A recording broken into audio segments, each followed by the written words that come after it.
he's a great shooter.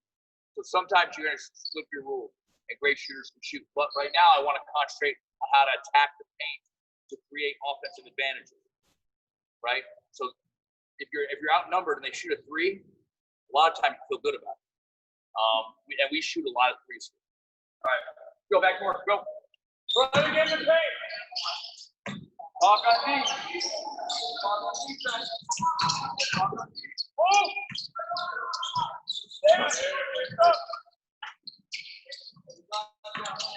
Just so you can see the wing. Right, right.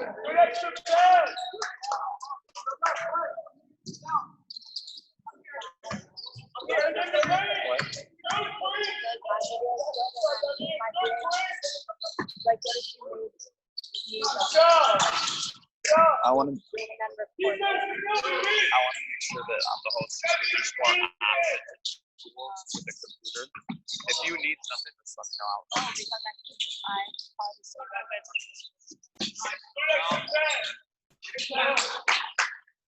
I don't think post matters with that. As a coach, I don't want to get too much into this. I want to let them play when I can. So sometimes I'll wait, sometimes I'll stop, rest them, sometimes I'll stop if I have to make a point, like the same problem. Sometimes I gotta let them play so they can play the game, feel the game.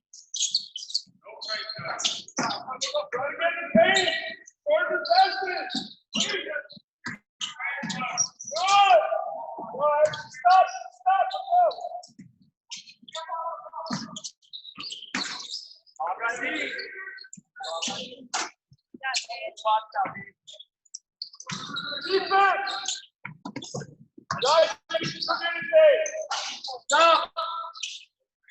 Okay. All right. Go back to the possession. Ball caught it.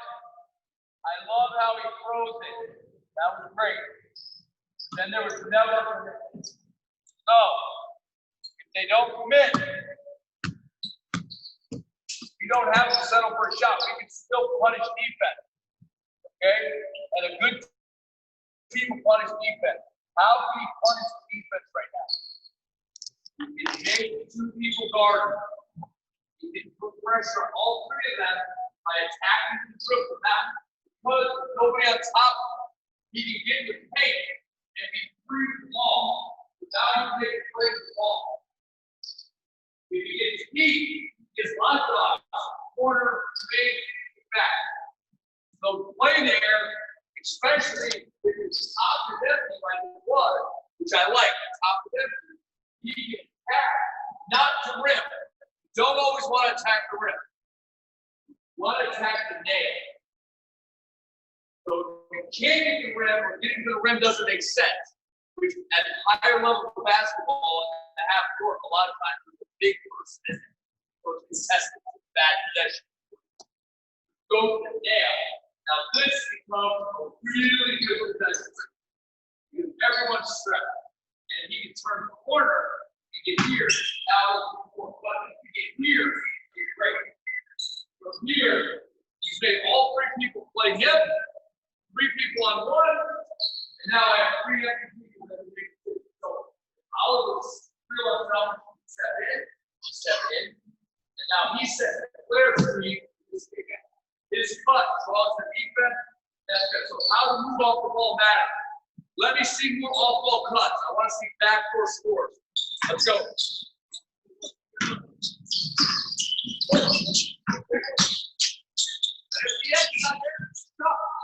Can we get a hand in his face? Good. Let's go. Let's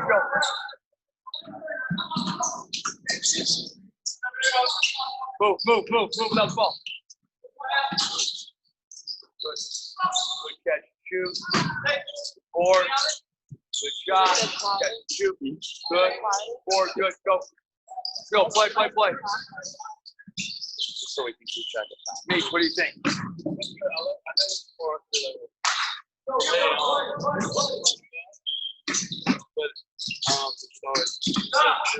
Now we got that pass. Hey, switch again. The best player has the ball. So we've got 3 people on us. This is great. What's great? close to that, better than the open play, right? You guys gotta remember, not always, it's not like we're not trying to get close to the rim. We're trying to make the defense shrink or bust the defense. We want them running and chasing, or we want them strong. Once you shrink the defense, now we're getting the shot. Okay? But to keep all my phones from over.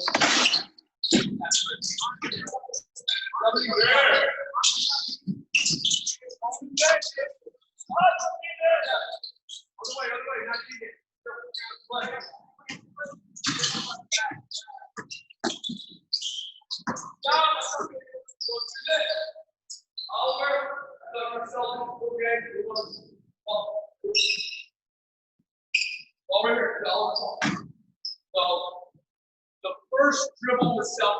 The first dribble was self. So you couldn't just kick it. But you took a selfish dribble. But now you can recover. So you took a selfish dribble. Now, how do you recover off that self? Right. So that's ball. But who can you really speak? Right. So now you can penetrate, go up again. Now you go like your ball screen. Good, go ball play. Now we're playing games. Now you're playing games. So you can, even when you make a mistake, the ball you're going to, you got a good handle, you'll make a mistake, you take it extra. You don't want to, but it happens.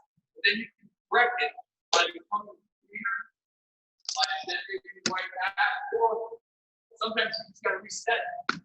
Reset it all back to the reverse. So play.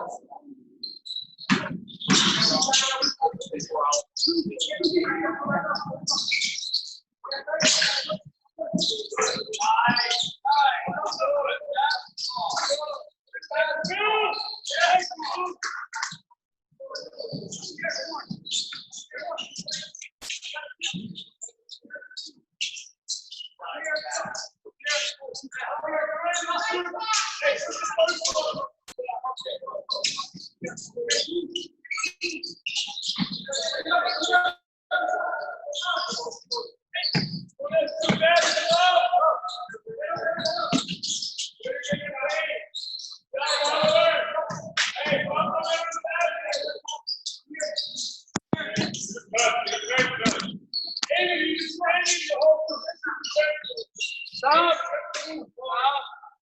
Go ahead, Dimitri, teach it. Show them. Show him what he did and show him what to do. Aiden, step out.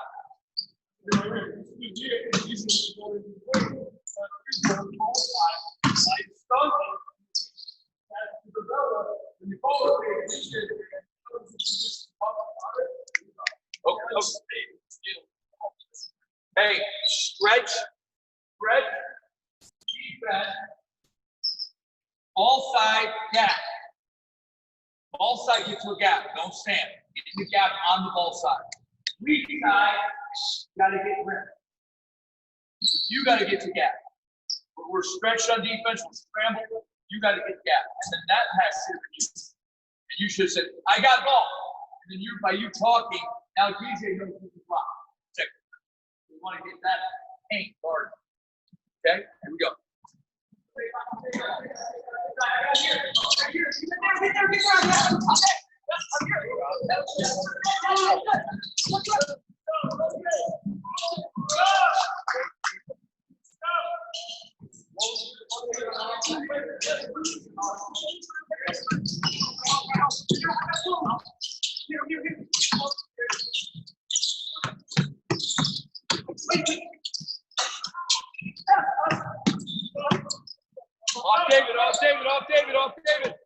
Off David. Go.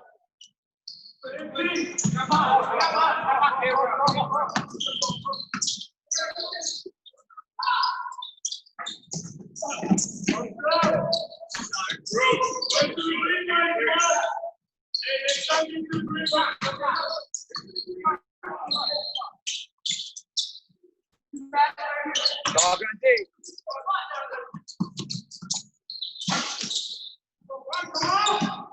Good hustle. Go play. Keep playing.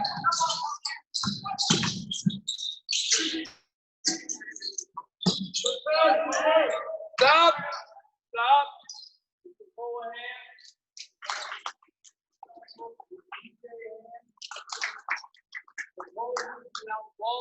DJ's talking. Everyone's got to talk. And I asked for off-ball movement. Weak side and more active. Gotta have cuts. You gotta be punching. Hey, offense is played with everybody being active. Like mostly when I coach teams, we don't play in half. We're never in half. We're playing so fast, we're never really half. We're gonna get a piece of the pain in transition. That's my goal. Against good teams, sometimes you gotta play half court. And some good teams, they got good players, they got a good coach, they can slow you down. Okay. But even when they slow it down, you still want to play fast. The only way to maintain, create an advantage if a team is really good and they get back on defense is by action. You got to have cutting, screening, moving, everyone moving. By moving, now we can create transition. Okay, now we're going 4 on 4. Steve, got a question for you. And move the ball. Is this something you like to do just in the half court, or would you like to add transitions to this sometimes? Yeah, you can go full court with this too. You go full court. Mostly, like if I'm going to scrimmage, we're going to move with my teams, unless I have to rest them. We're going to be we're pressing and playing full court back. And if I'm doing development, I'll go man. If I'm doing competitive win, I'll press 3/4 court, full court, zone press, back to man. I like to get in a man in the half court, but I like to also play it where we're doing a scouting report. So we play off certain people and we cheat. I want to take the best player of the team out. I want to force them to do things they don't want to do. I want to force them to shoot faster than the coach wants them to shoot. I really want to annoy the other coach and the best player of the other team. I want to take the best. Hold the ball. Hey, listen, everybody can hear this. Hey, basketball is 5 on 5. I think I'm playing that team and that coach. And I want to take their best players out of the game. And I think that the players, not even if it's not your assignment, how do you frustrate the best players in the other team? How do you frustrate them and get them out of their game? You know, I love to play against a coach that's got that's coaching their son or daughter. We're just gonna go screen the crap out of that kid, and we're gonna like double team them, like and so like I never understand not trying to take the best player out of the game. It's always confusing. So everything we do, we want to play the ball and the best player, and our scheme should be in that. Our scheme should be in that. And so I want to best players, really good players don't want to fight through screens, and they don't want to run. Most of them don't want to run. So make them run. Make them run. You let LeBron James walk the ball up, you're going to have some serious problems for 48 minutes. But if you make him run and you make him fight through screens, life's a little harder. But San Antonio blew out the Miami Heat. They just moved bodies. Bodies were moving the whole time. And they just ran them off the court. And that's a team that had 4 Hall of Famers on it. And they just blew them out. So we want to play full court when we can. In the half court, we want to create that same kind of movement. Go backward. I want to punch on the ball. No, go.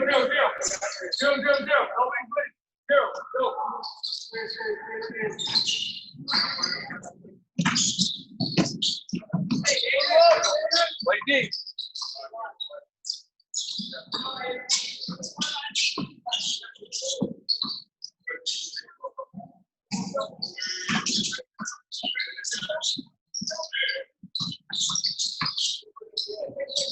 Stop. Okay, interesting. This is interesting because I know the players. Okay, so this team did a great job playing defense. They triple team, they double team DJ, they got the ball in hand. She's a creative player. She uses the ball in her hands. She's phenomenal with the ball. She's very creative. She caught the ball. She didn't have the ball, so the ball came to her, and she felt the need to dribble it, and that was a mistake. Right, you should have just been a straight pass. Right. So you want to see it early. If you don't have the ball, see, when you have players that are used to the ball, sometimes they don't learn to see. So when you don't have the ball, see. Sometimes they just touch it. Okay, go play. Shot. Locked out. We got DJ. We got DJ.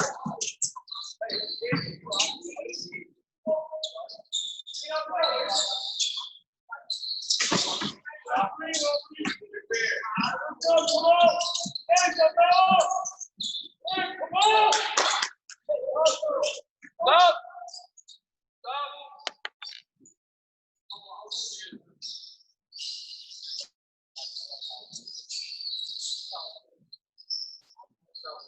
Okay, now, when good players are being doubled, like DJ, you're a good player, but now I'm going to coach you. They're doubling you. They're doing what they've been coached to do. So now you got to know, move the ball and then move it out. Don't let them, if you don't have them beat, right, catch it, move it, and then move it out the ball. So now they're double teamed to be out of position. And by you moving out the ball, they don't know when you receive. I thought the Milwaukee Bucks made this mistake with Antetokounmpo when they played the Toronto Raptors. They kept the ball in his hands, and Toronto just crowded the lane. And Giannis just kept driving into it. The Greek Freak just kept driving into it, and he was so tired by the end of the game. If he would have gave the ball up and cut underneath, he wouldn't have used as much energy, and then they would have been able to run him off screens and made the game easy for him. But they were dependent, and that adjustment that Toronto made, Milwaukee never really countered or got a rhythm with the counter. And so then the Bucks were up 2, and then they lost 4 in a row. And I think that's a good player, and you're coaching your good player. You got to protect your good player. You can't let them get tired. So how do you help make the game easier? Like I don't. If I have Shaquille O'Neal, I'm going to set screens for him. I want him to save his energy. Okay, so it doesn't matter. Even though they can play one-on-one, they have an advantage. When you can, you want to find ways to make the game easier.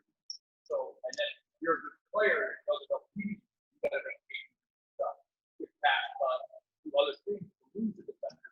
Now you have to get a flow and save one defender. You want to take the mismatch away, right? Now you're going to play.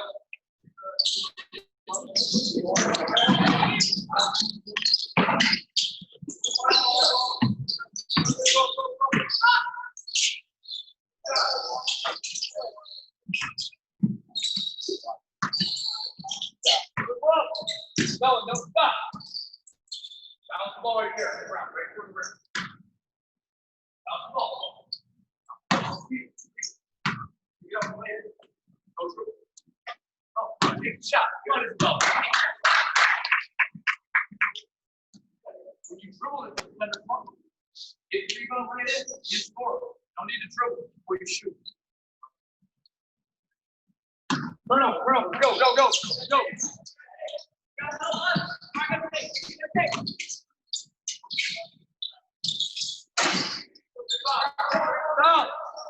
Stop. You got a good shot. Answer the question. Was it a good shot? Yeah. Good. Was it a great shot? Why wasn't it a great shot?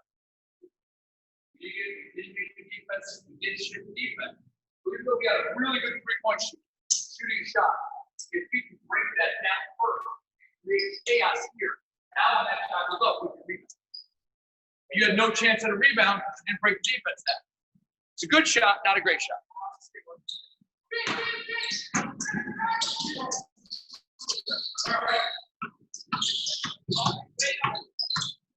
Good job, Aubrey.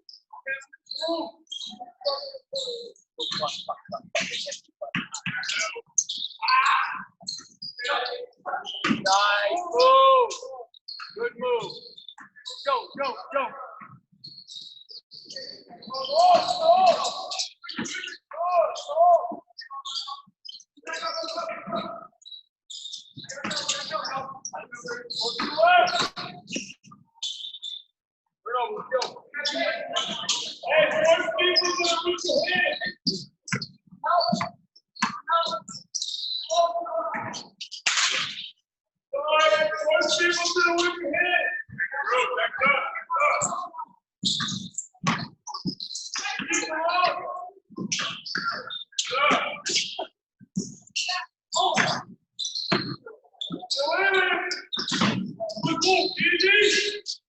Move.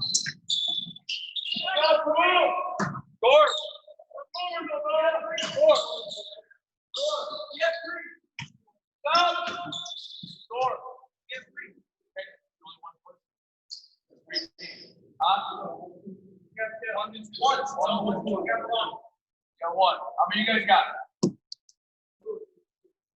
guys.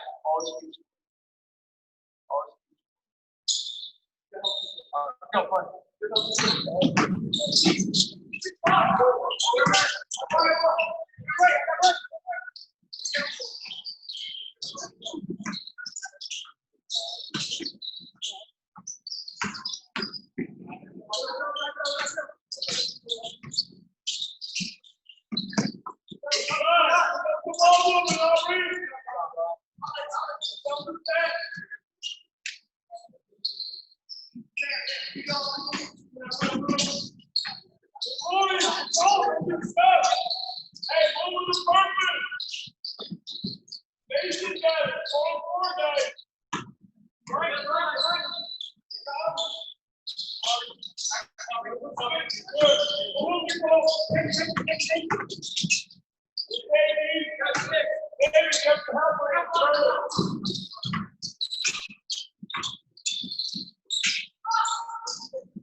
Hey, you got the time. Just a heads up.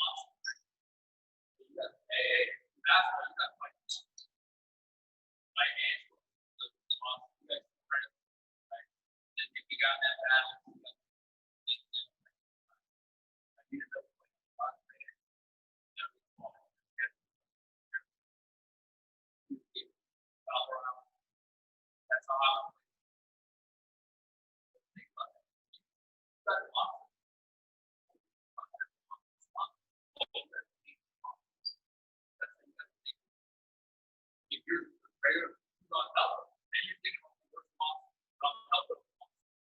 My job, I'm also my primary job, all monster content.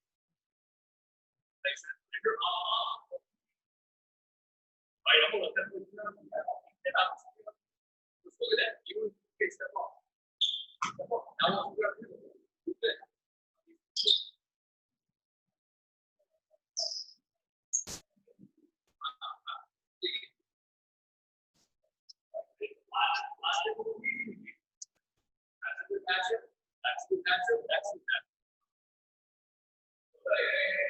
What? How do you eliminate, take away their advantage? Got to take away the advantage of the other team. Go play. Steve, when you're over there, if you could talk a little louder. I'm just talking about taking the best player out of the game. And if you're guarding the best player, you have to focus on that.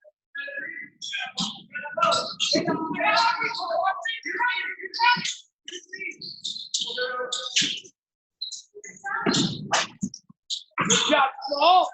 Good job, Saul. Easy pass. Turn over. Turn over.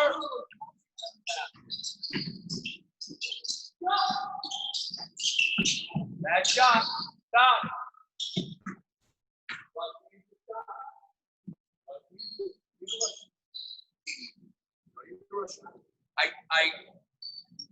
Hey, I think we're better than how we're playing. Our defense looks great. Our offense stinks.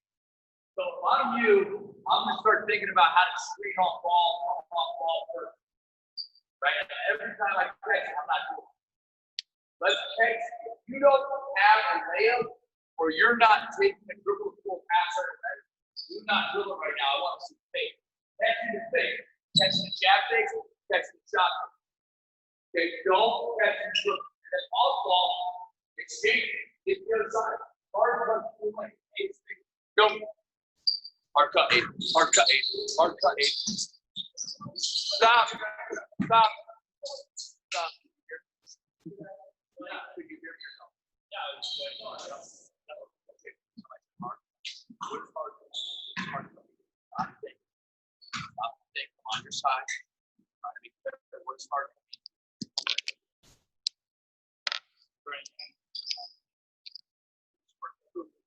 Hard cutters. No, that's okay. That's what I mean. I'm trying to clarify that. I noticed that we had I had an extra. So that's I think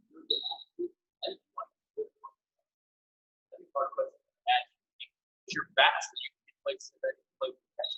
And it's hard to catch. Hey, hard to catch before cut off. Be hard cutting. If you like to score, develop skills, not a hard to catch something. Michael Jordan, who blocked a lot of his stuff, it's off a hard cut. It's here, it's a hard cut. It's off a hard cut. There's nobody talking about the hard cut, they're all looking at the dump. But if you watch the one, just walk the guy up, he's planning. Hard cuts matter. Go! Yeah,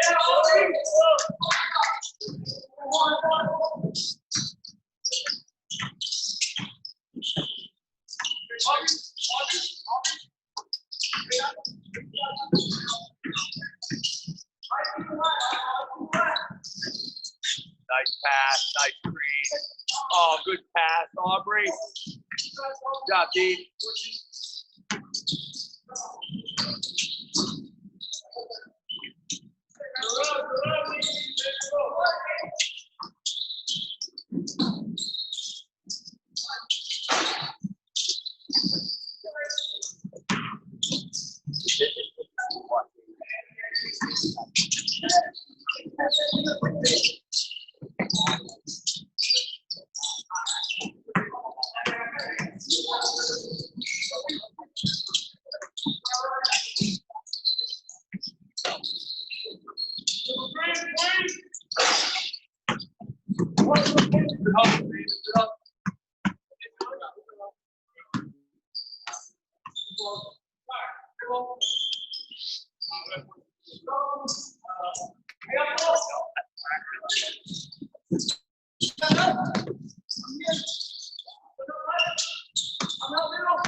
Circle where we evaluate what just happened. So I'm going to take a break right now. We're going to just break down this game, and we do this a lot. And in this is a chance for them to digest playing, and then also to look into other people and tell them what they saw from other people. All right, tell me what you saw. What you see? What you see? What you see? What you see?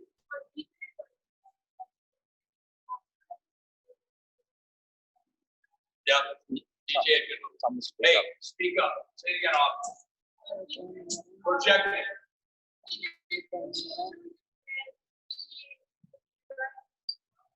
Yep.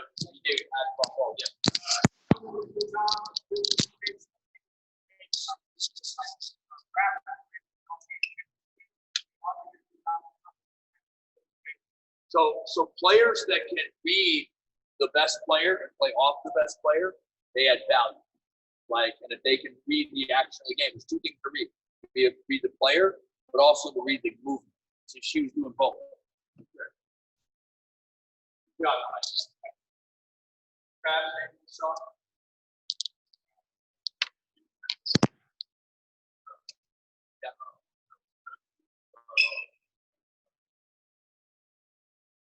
Yeah, the defense is good. You guys are going at it.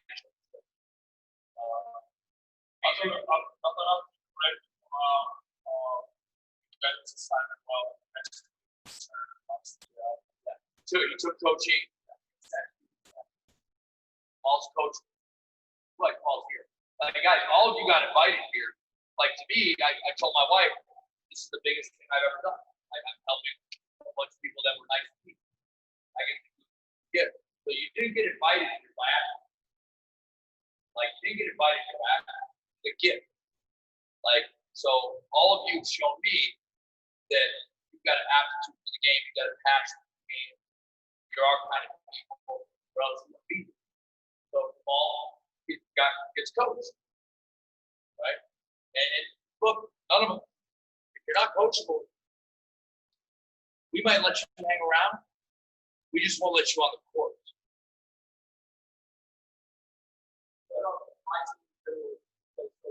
Big up.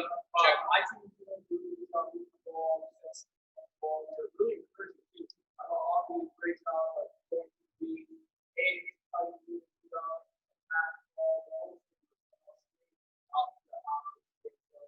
they defend it great. I also thought Oliver, responded to the goal, like after the last time, Oliver's a good player. I'll do a little pushback. I thought he was done, but I think he's a little fast, right? Like you're taking a lot of time. Okay. Why do you think that is? You think about that. When you're in a half-court game, you're dribbling with me. They do the side. Just catch that up.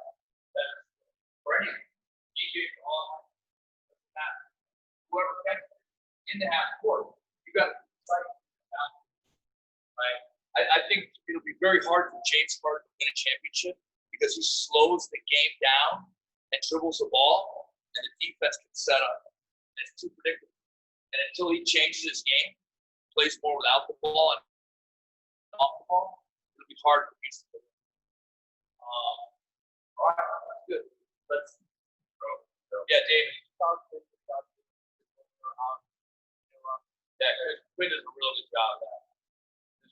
He's like one of those like sneaky, he's like the mafia, right? He's in the shadow, like running stuff. When I first met Quinn, he was selling sneakers in the alley, right? Like, Quinn's that guy. He's like, not like the other kids coach's butt, works hard, right? That's what I mean. I think we all want to have that. You're communicating with them. Communication, keep all the time back. The one thing I want to give you guys credit, I really love how hard and you're being stretched. It's not easy. Like you didn't get the team, right? All right, so it's good. All right, so now we're going to create a partner. We're going to shoot. We're going to make 30 heat. Make 30 heat. That's 10. In close shooting. We're not doing this shooting. We're still going to catch and shoot.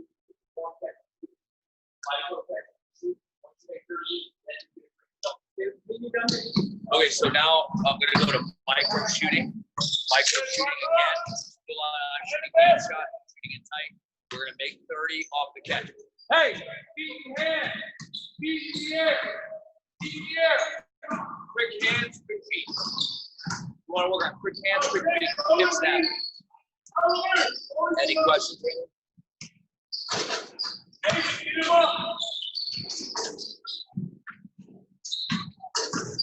Quick hands, quick feet. Balance, Quinn. Balance, Quinn. Chest to the rim. Pull your feet behind you. Have good balance right now. Yeah, chest to the rim. There you go. Whole ball. Isabel, same thing. No.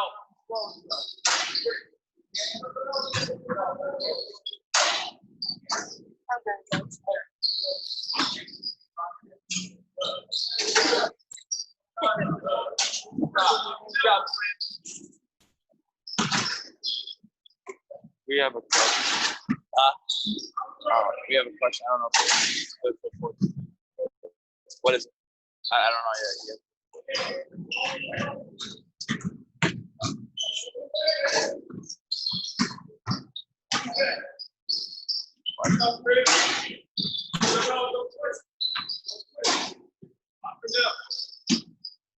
Should I go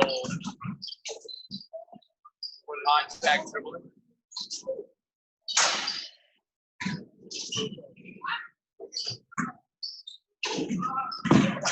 Maybe zigzag out.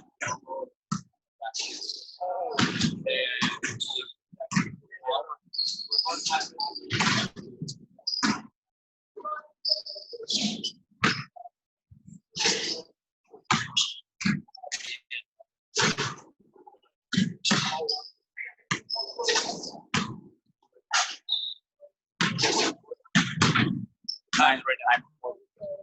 9-4. I'm just done.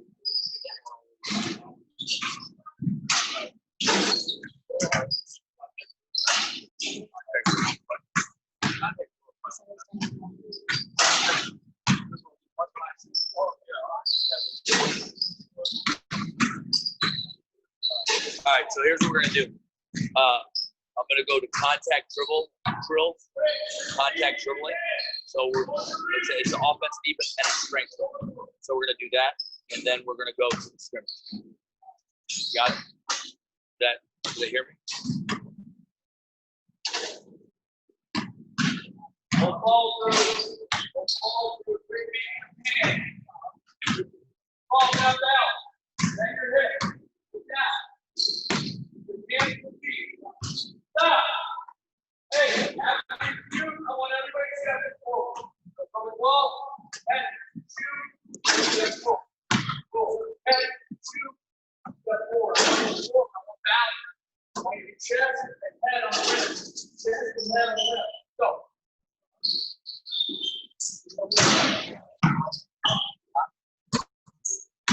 Yeah. Good job. Snap that in.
Hey, what time does stuff start?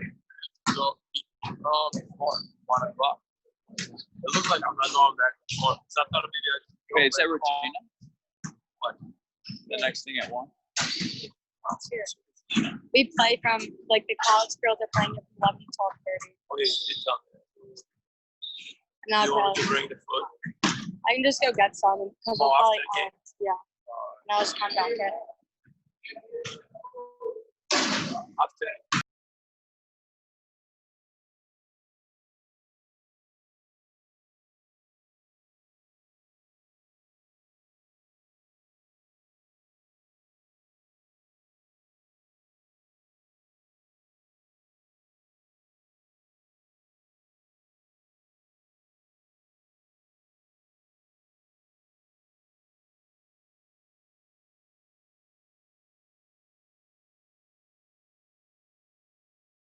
What are we doing?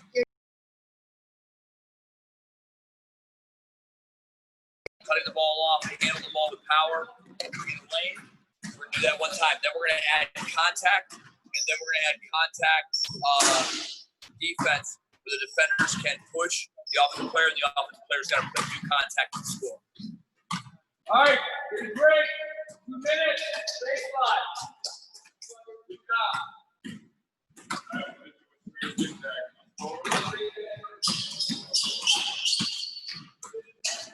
Will you go to my camera so I can see?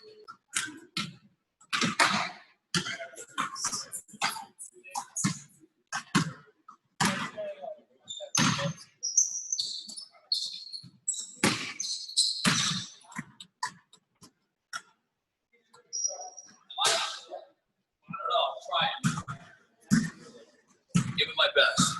How's it going? Okay. So defense, give me.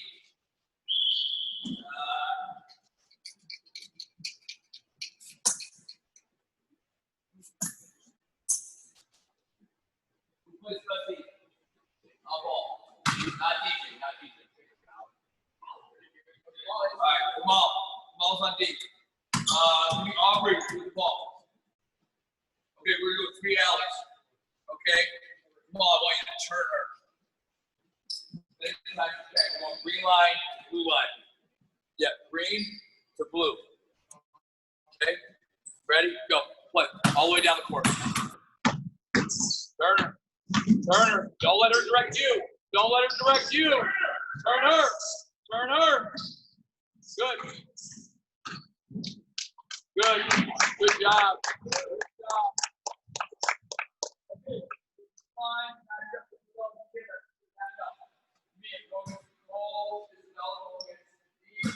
You two are good. You two are good. You're out.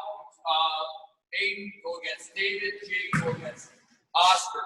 Come on down here. We're going 3 lines. We're going down and back. 1 time down, 1 time back. You're trying to steal her. You steal it. You steal the ball. Hand it back. I always like this when I'm in practice and a player steals the ball from the other player. And then puts it right back in their chest and goes right back after it. I think that's a good, that's just like makes toughness. This makes toughness, right, Dave? Yeah. Okay, let's go. Let's go. Hey, in the middle, in the middle. 3 lines go, 3 lines go. Let's go. You did it. Yeah, Jake. Yep, get up, Jake. Cover.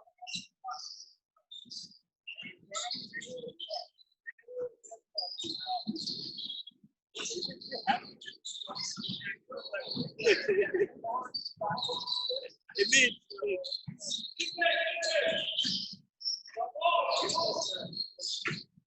Men's ball, men's ball, men's ball.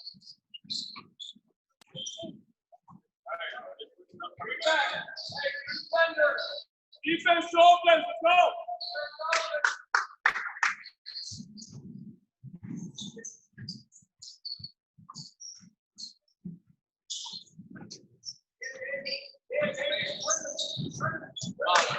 Duke University does this drill, zigzag defense, Duke, every single day.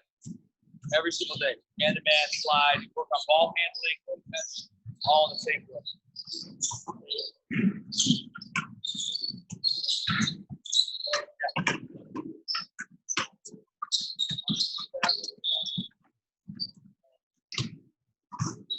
Hey, finish the drill.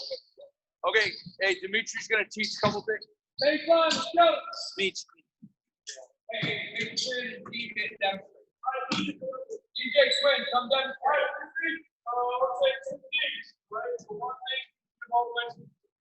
thing on a full court, especially playing as fast player, right? The full court, instead of me being straight, what I want to do is I want to move back a little bit, step back a little bit and move forward. So I'm still in the lane, still in the house, right? You're in the house court, but if he beats me, I can jump back and I still control.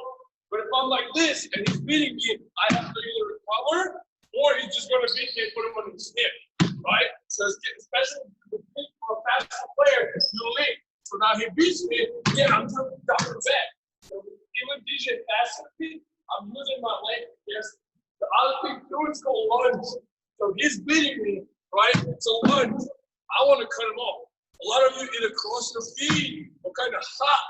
And when you hop, they're going to make a move, right? Again, he's beating me, right? I want to lunge and try to bump with his head. I'll recover back. The things, lean forward with an arm swing and lunge on the stuff. Don't be off balance on your lean forward. Be balanced on your lean. You don't want your hips up.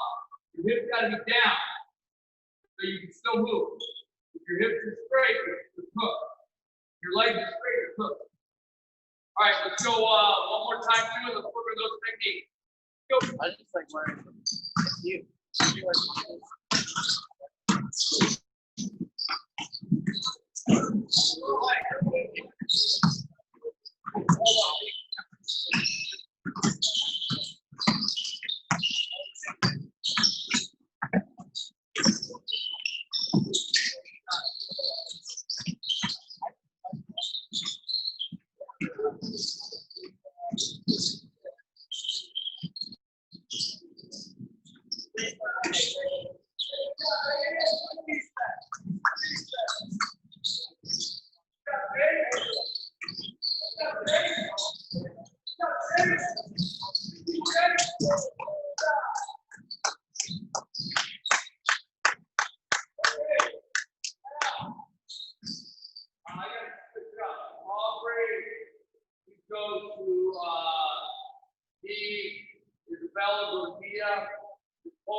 All right, now, we're switching to contact dribbling. Contact dribbling. Pushing the person with your arm. You're making contact the whole time. Okay? You're driving the person, they're pushing you. You got to handle into the contact. Contact dribbling. Bring it back. It's one of the best things we do for physical strength. You work on your feet defensively. Hey, I don't understand. Do we not understand what I just said? Have you not done contact dribbling? David and Jake, you can demonstrate. Hey, we gotta start doing this. I didn't know. No, not like that. You have to get one point. Hey, go.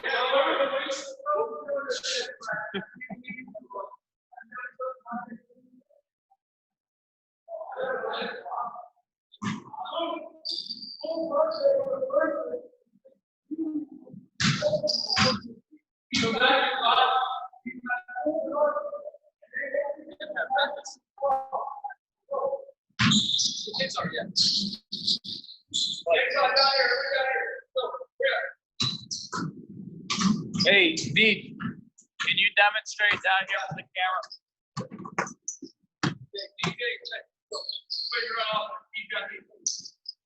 All right, you do not want them to get your body defensively. The defender wants to keep the offensive player out of contact. The offensive player is trying to make the round and through. So we're going to work. You guys work inside the alley. You work inside the lane line. So,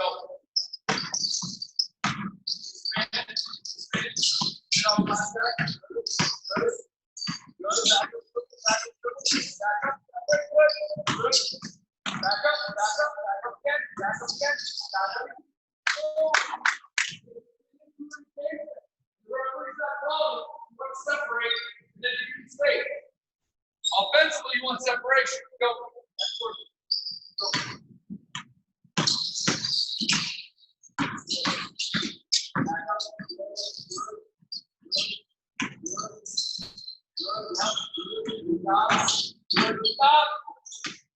When DJ played in high school, when I had my elite boys team and when I was getting them in shape, we would do this for 45 minutes to an hour and 15 minutes. So, like when I'm working with elite athletes and I'm getting them ready to compete, we live in this. We live in this drill because it does strength, defense, and offensive skill. All right, let's go. So this is new for all these guys.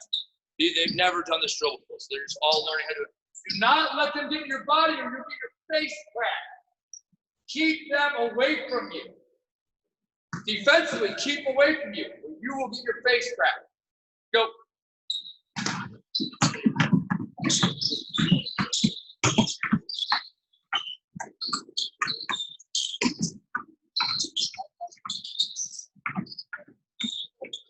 When I was at Petro, we did this with the boys at Petro. When I worked the young boys out at Petro.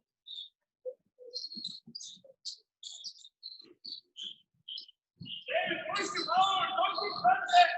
Be lower, don't forget. The lower you are, the stronger you are. Lower me up.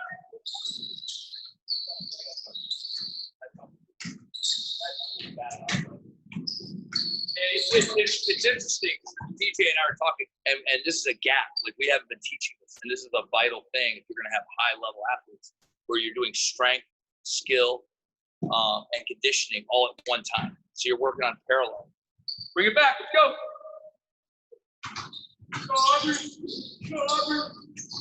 Good. Here comes it, go. Here comes it. Push it. Push it.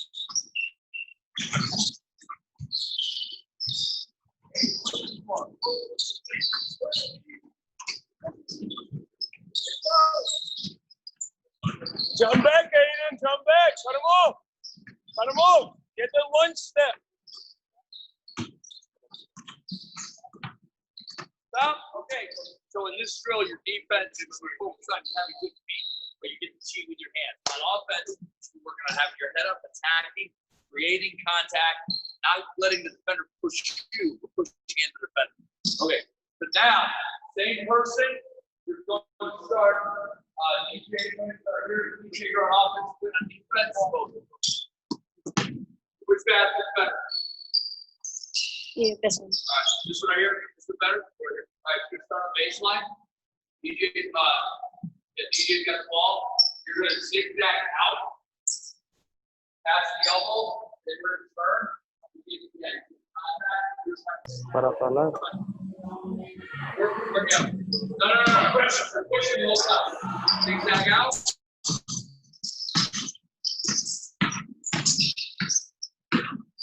Yeah, now you're set. Stop. Okay, stay. Stay. Okay, no, that's you. That's your thing. Keep staying away.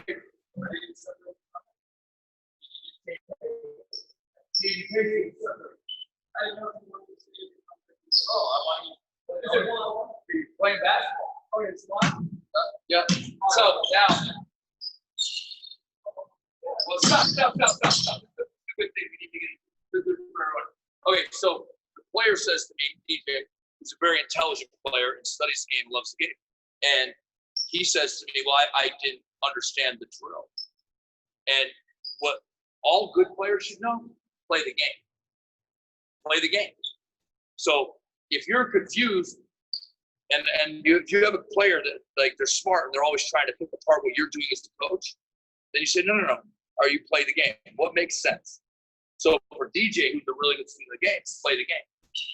Play the game to score. Play the game to score. Play the game. Do what makes sense. Because we don't want the player to be dependent on the coach. We want the player to be pointed in the right direction of the coach, and then we want the player to think the game and play the game. DJ's actually good. Go play.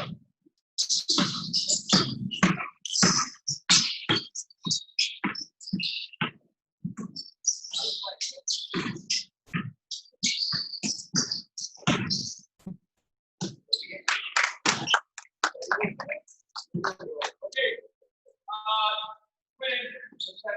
DJ goes the ball out of good. You guys can go to 3.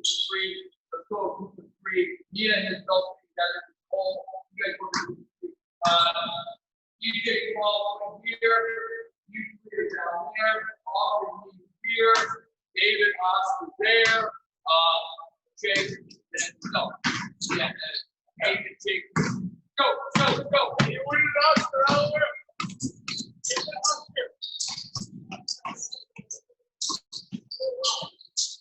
So this is it. So you can keep everybody active with strength, ball handling, one-on-one, positioning, all in the same drill.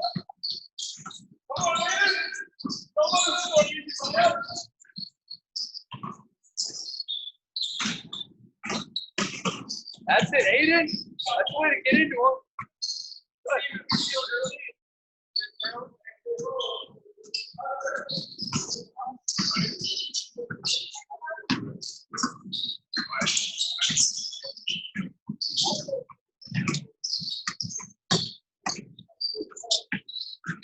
Don't foul it.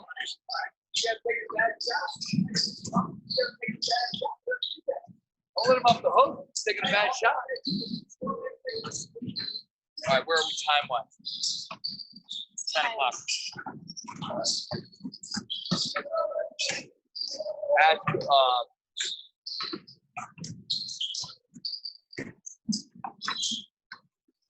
Try to foul. fouling helps him. Doesn't help you. Like when they go, hey, when they go to score, I don't want you fouling. I don't want you fouling when they score. So don't be reaching and hacking on the score. How about up there? When they go to six, unless you get on ball. Go, play.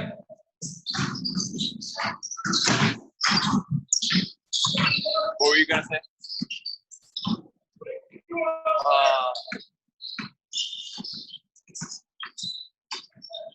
What am I missing out of the lift that I can do?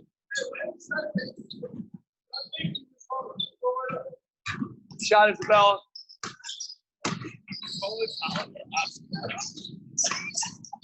Oliver, Oscar. Hey, Oliver, go with us. Hey, only thing you haven't done is the strength routine. That's it. So I've done everything else. I'm looking again, but that's all that I can see that you've done. Yeah, you got everything else. All right, stop. Now, so, you know, on my side, push me on my side. I'll hold it. So what we want to do is learn how to drive, breathe, not break. Okay. And you're going to stay pushing me, but don't. You ready? We play through contact. Go. Yeah, go. So we do contact finishing, how to feel contact, play through contact. Go.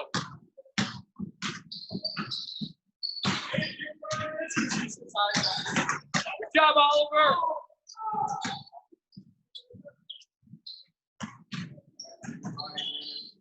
Hey, Steve, the guys should be like angling themselves to get to the opposite side as opposed to just going into the contact. It should be angling to get to the opposite block so they create an angle for themselves. Because right now, if they just go straight, they're going to get pushed out to the corner. No, they're push them in. Yeah, that's what I'm saying. That's what they're doing. Hey, make sure you're pushing in the defender. Contact. Now you are. Step into the defender with your leg. Use your hip. Use your hip. Dance moves here.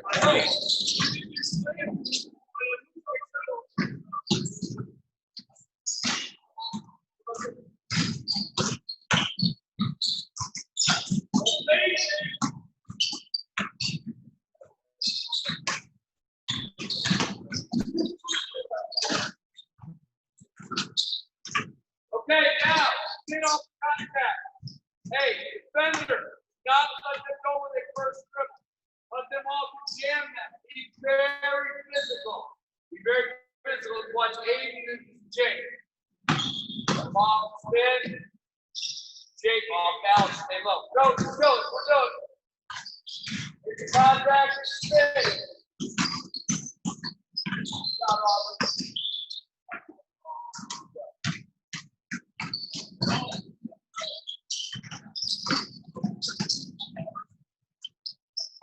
You're out. Right foot over the head. Right left around the speed.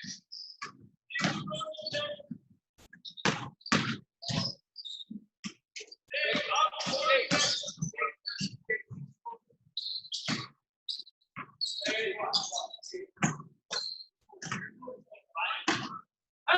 stop. Sometimes the beauty of basketball is sometimes it's a power game and it's physical, and sometimes it's art, it's ballet, and it's dance. And a good player, a great player, will do both. They'll have power and then they have the skill. So here, go, push me, push hard, push, right. And the conflict's here. I have to get power. Once I spin, then I got an art, be on balance. You're getting stuck. You gotta get your nature is to go to full movement. Go by. You gotta get art. You can get better than this. Don't take it over. These skills. You should know. Means you know we gotta try. Nobody's the best. Let's go. Who do you think the best finisher in the NBA is? Giannis. I mean, like layup. Giannis.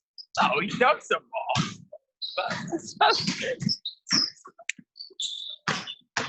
Kyrie. For years in the NBA, the highest percentage, like You're good. You're good. the highest percentage scorer in the paint was Tony Parker. 5'10". 5'10" freshman had the highest shooting percentage in the paint. So having skill in the paint, getting to space, being crafty, doesn't always mean size.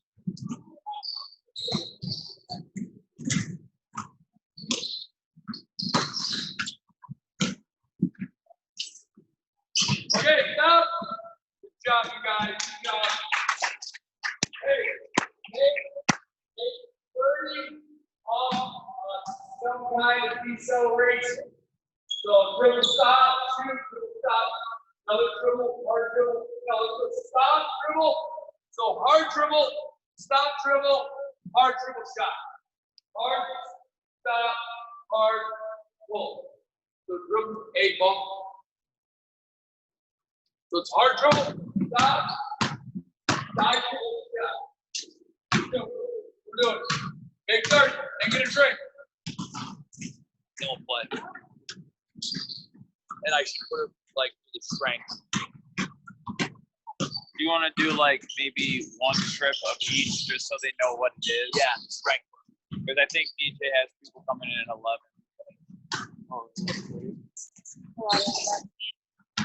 We knew Steve had this. Doesn't matter. We'll be done for 11. Okay.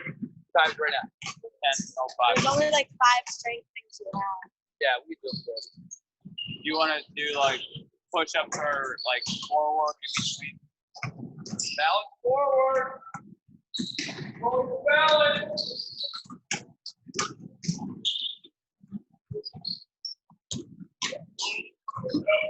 Any questions?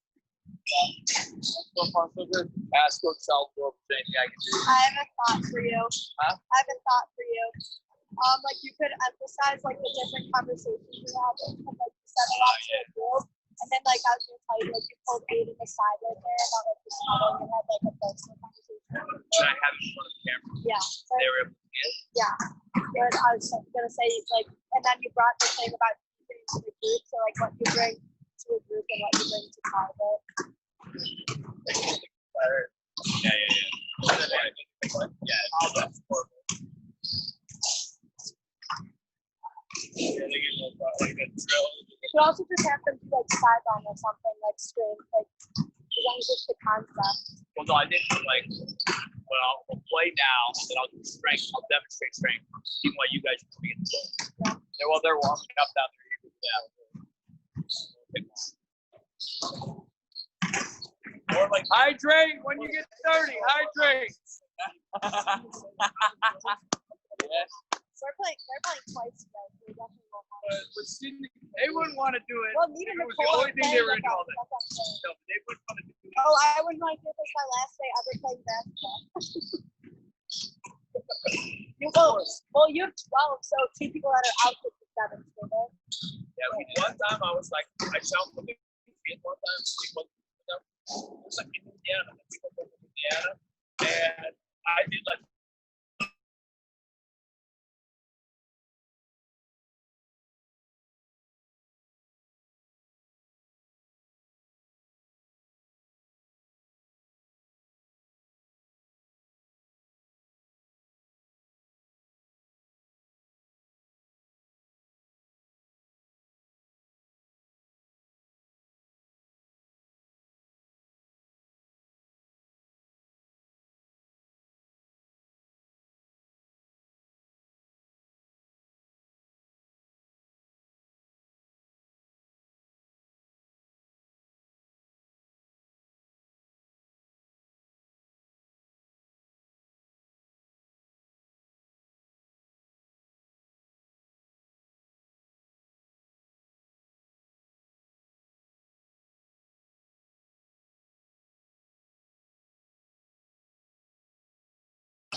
Dave and Nicole are playing this afternoon. Who? Twins.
That's a great question. Huh? I'm not sure. We haven't booked anything around. Now it is.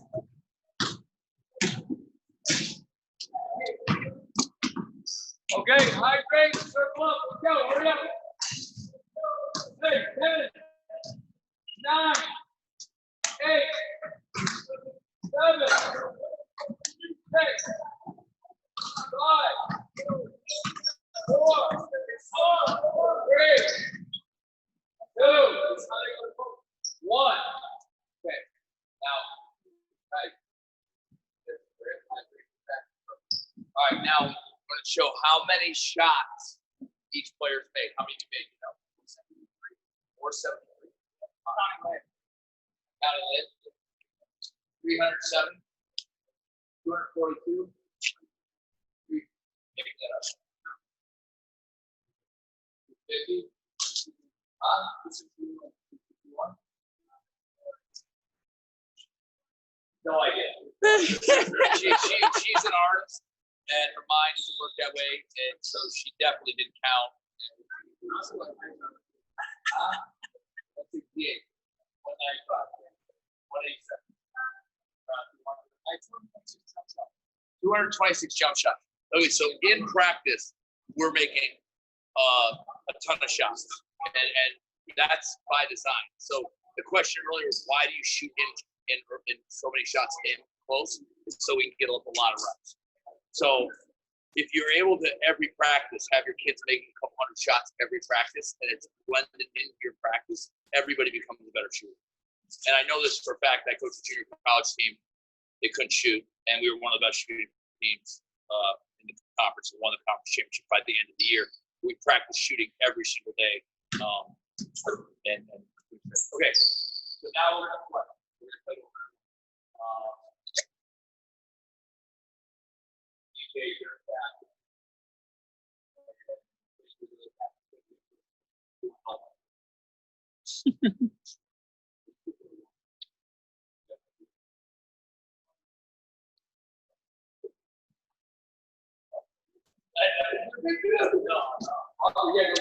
No. Jake, yeah.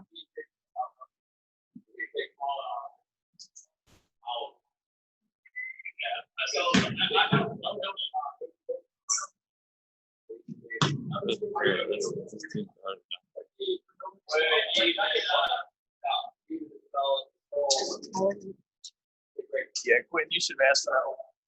You should have asked. We should have phoned a friend. Have fun with Jake and DJ. Yeah. Should have picked Jake.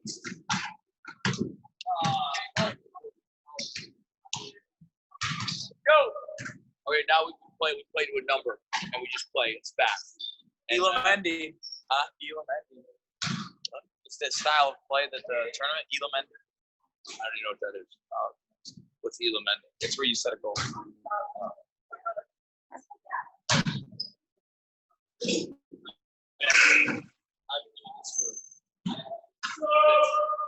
Did you watch the TBT? No. Okay, well that's what they were doing. Yeah.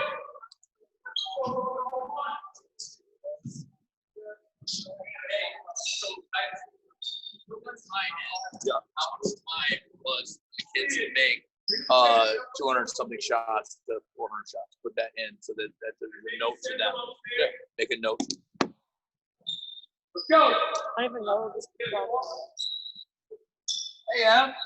I'll send them upstairs. What? Oh, yeah. You check it now. Hey, taking too long. 10, 9, 8, 7, 6, 5, 4.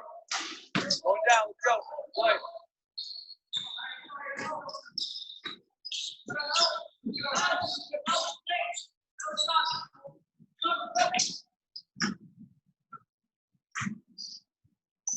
Get in, go.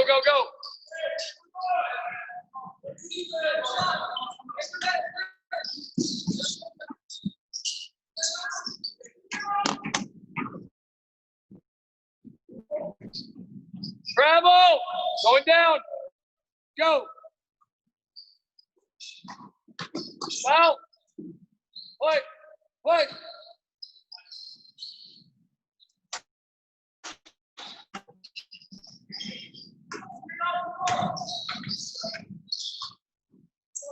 Go, you're not playing fast enough. You gotta move.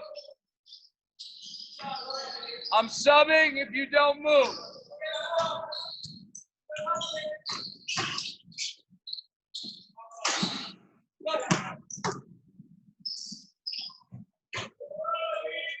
Get it in, go.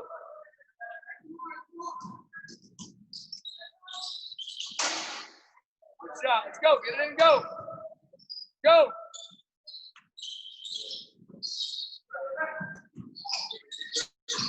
Backward. Guys got to be aware. Too slow.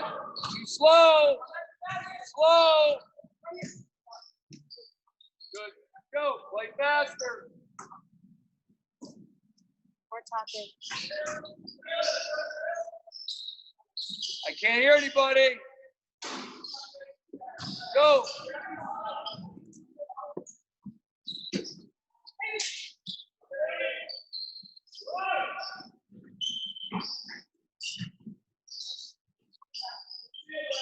Get it in, go, run, push, not running.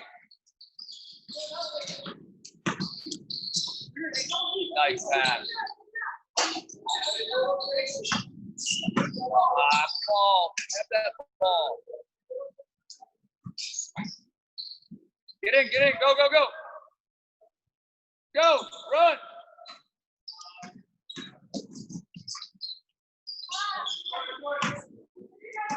Carry. No pass, going down, let's go. Play, subs ready. Sub, Kamal. Who's on Kamal? Who's subbing in on Kamal's team? All right, Out. we're good. Kamal, you're out. Not you, Quinn. Come on.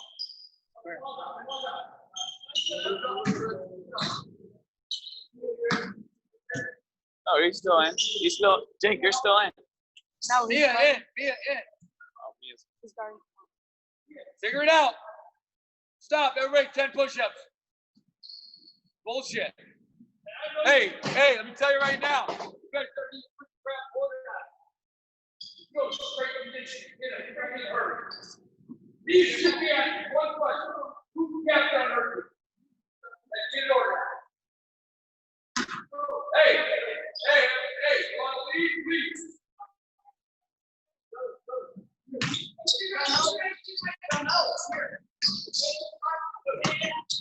Out of bounds. Go. Go. Go. Don't slow the game down. Stop. Your problem.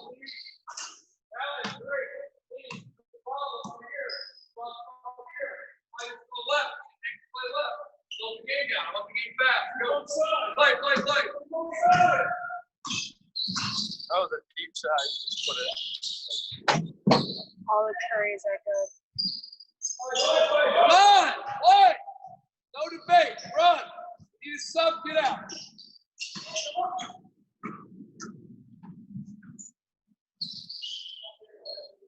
Sub. Isabel and David out. Go. Stop. David. Get together. Too soft. Isabella. You get stuck in your head. Just play the game. Play the game. You're good, Bella. Let's go. Play.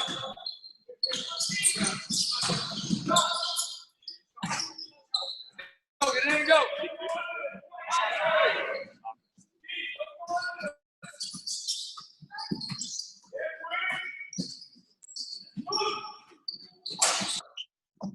Yeah, Out. Hey, go. Play. What are you texting me?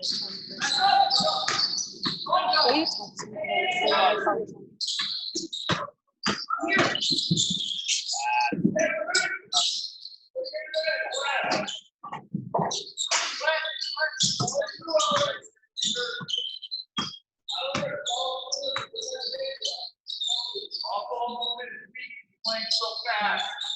Your off-ball movement's got to improve. You got to sprint to get an off-ball movement. We're not going to play slow. Let's go, play. Any questions? Stay with yours. Shooter! Go, get in, go. Go, run. Yeah, I know Quinn right there.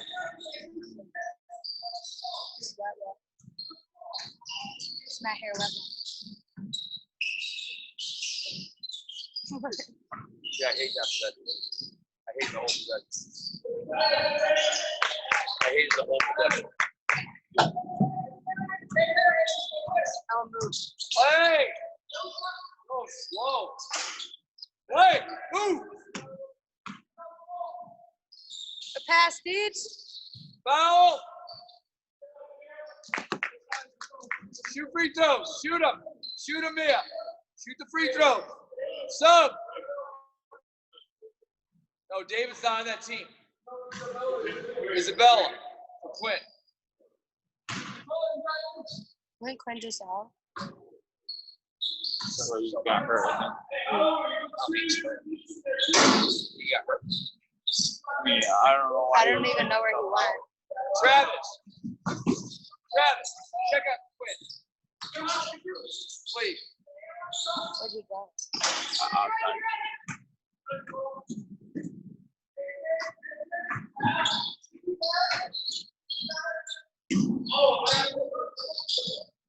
Stop. DJ, you're not playing, you're coaching. I want you to play.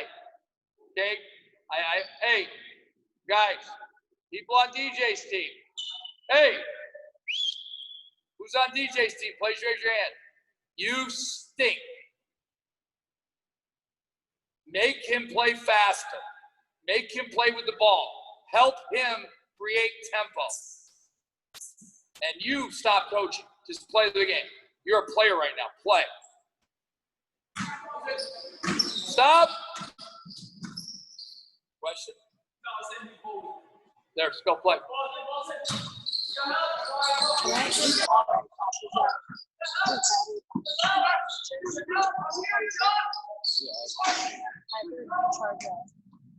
Emily, down to warm up. Go, get in. Stop. Hey, out. He scored. Get it down quick. What are you thinking about? Play's over. Fast in. Beat the score. Go. Turn down the throw. Punish them if they score. Punish them when they score. Go. Foul. Free throw, shoot him.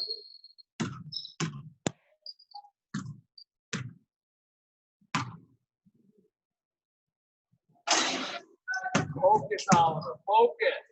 You're a better shooter than that. Handle the pressure, Oliver. Stop! Oliver, what's wrong? What's wrong? Right. Your head's spinning. Stop. Center yourself. Oliver, I didn't think you're the player. I want to coach you on. Center yourself. Don't let your head spin. What's your target? Grip. Breathe. Fill your lungs. Come up. Be like an assassin.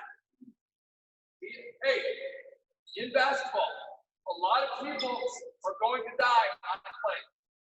Meaning, a lot of people are going to fail. There's going to be a lot of failure. The idea is to make the next play after you fail. Who does that? Who can make the next play? Who can make the most next play? Whoever makes the most next play wins. Whoever makes the most next play wins. That's who wins. Go.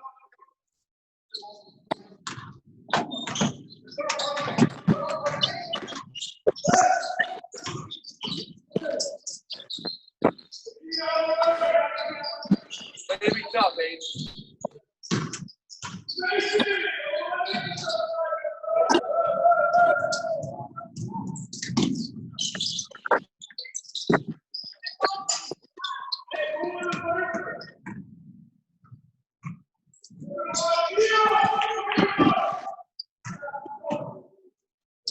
Wicked, all right?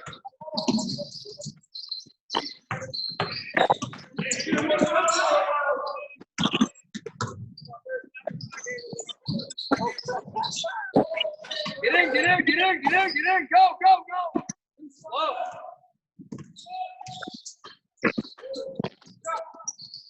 Stop. Come on.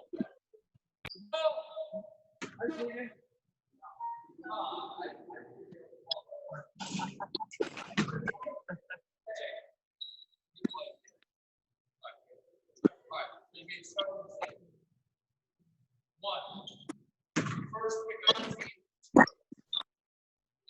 we made some mistakes with that. Not necessarily. So now, most creative players get the ball in the head. Most of your decisions make not.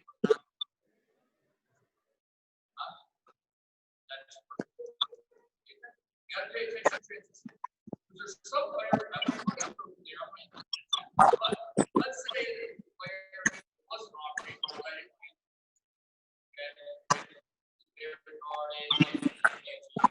Now, come down, spread out.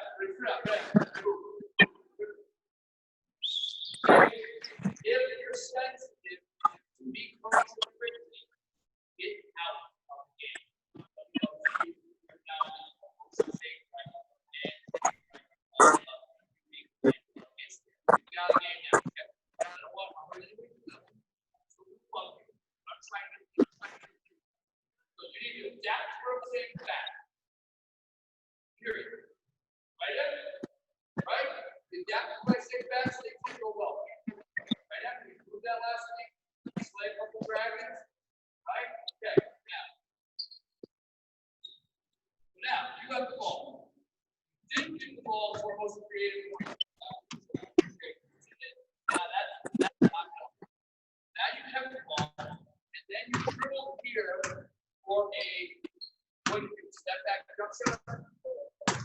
Step back. Okay. All right. Now, who does that the most in the NBA? James Harden, right? James Harden. James Harden's team is never going to win. Never going to win a championship. It's such bad basketball does not create any advantage. No advantages by anybody. So, what you could have did is penetrate here. Now, here as a nail. Now you're correct. And also, you don't have what you want. All right. That's a turnover. Go, play. Go. Steve, we got a question for you. Yeah, question. Guys want Antonio. I would like to know if Steve knows Johan. Johan is one of my best friends. and we grew up training basketball together. Joe's like my little brother.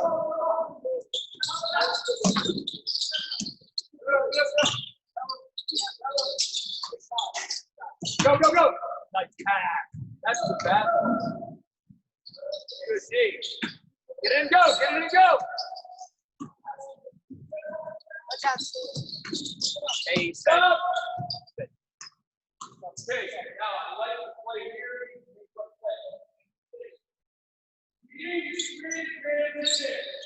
Ball. No advantage. Keep it back. One speed right here. Now, let's have screen action and transition. On or off ball. Go. Are you scared? Go, go, go. That's DJ. Stop. Stop. Over. Yep. Don't get past. Don't let them speak. Even when you make a mistake, even when you don't complete a play, get to the press. Go. Well, this is that he kind of was time camp.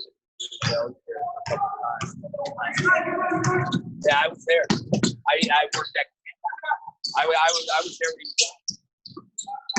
was there. I was in college. I was in college. He said he's from Portugal. Told him I said hello.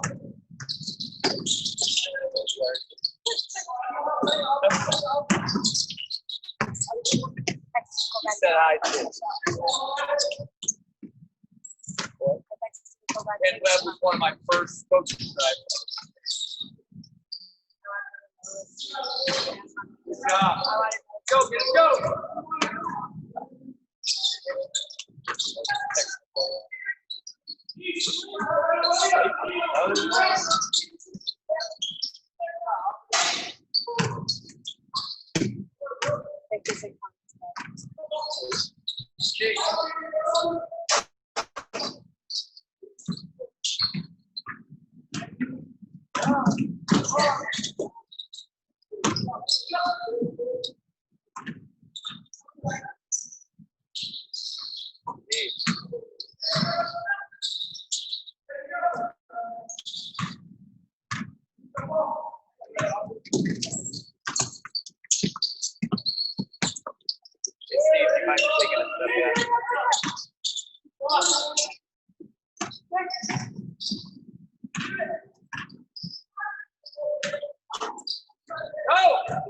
Run.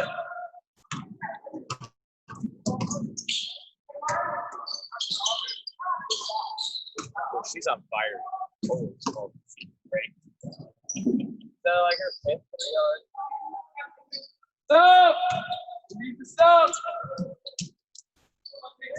Even Mia. Even Mia. Oh, Jake went out. Okay, stay. Good, that's good. Let's go, play. Play. Go. No. No, Neve, you're out. Neve, come here. Go, play.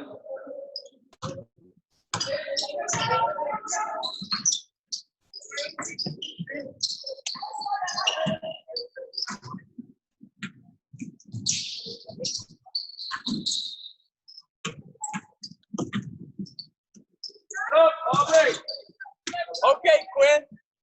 Go, play. That boy's got a burner.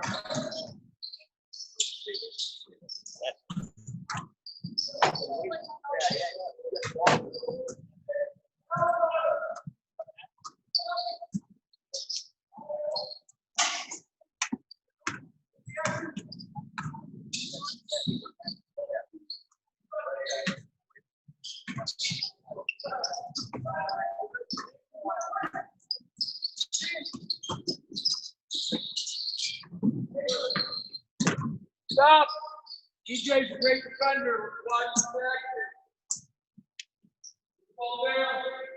Go up quick. EJ guard me. Ball. EJ, when you come on. Look, he's now with my feet. I haven't done anything. I just fade, and I'm making him free. So I nullify it first. When you dribble, now you attack the dribble, and you're When you have a good defender, a good off-ball defender, you want to use faith to get them to react. And if he reacts, or I freeze him, now I can score. Or if he reacts, then I get back. I'm the play again. Go. Play.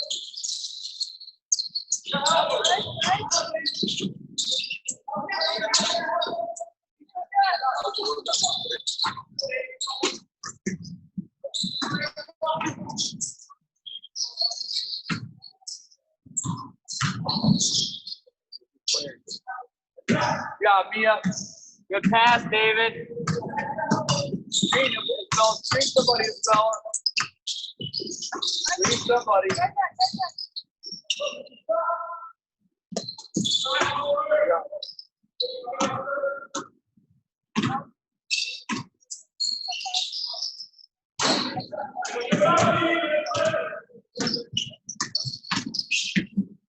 Nice play. Good job.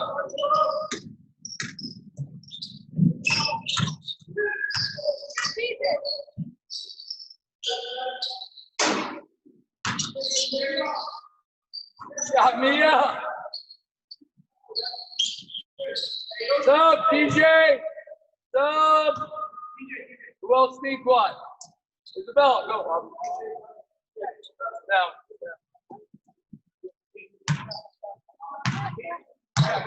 Good up. Woo.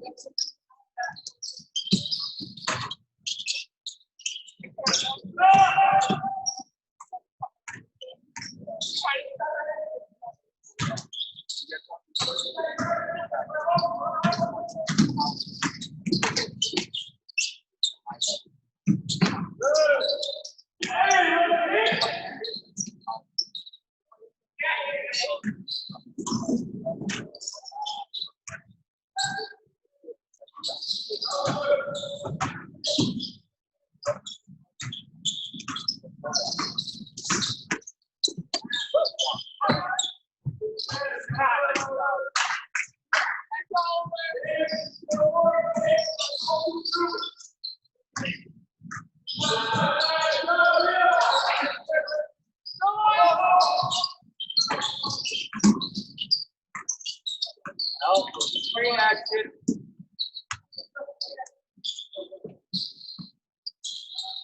Nice job. Okay, Oliver. Oliver twist. I hope he doesn't spin one time. The Oliver twist. Get a drink. Second half. That's literally perfect. It went to 50 right in the bus. Get a drink. Pete. 1 minute. Perfect timing, dude. Right at halftime. 1 minute. Let's go. Perfect timing. But I mean, like, it's 50 halfway through the game at halftime. Emily, your shot is so much better.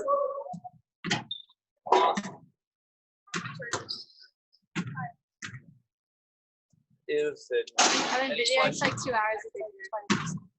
I know. I was like, I'm gonna say thanks, Mom, and see if she knows. Wait, do you need it? Yeah, you're fully on a Zoom call. Oh, sorry.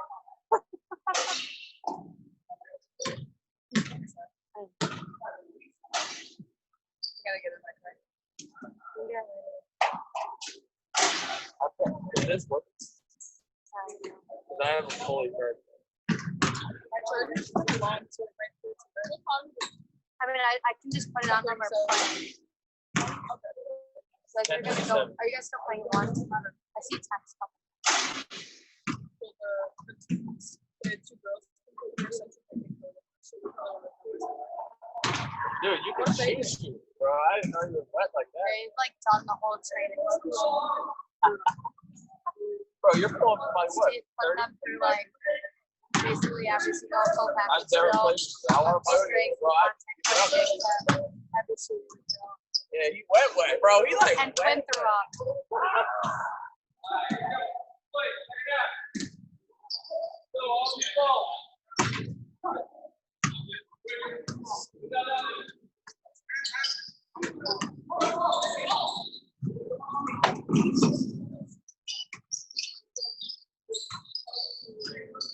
How's life is going? All right, come back. you don't run. Time it right now. It's 10:40.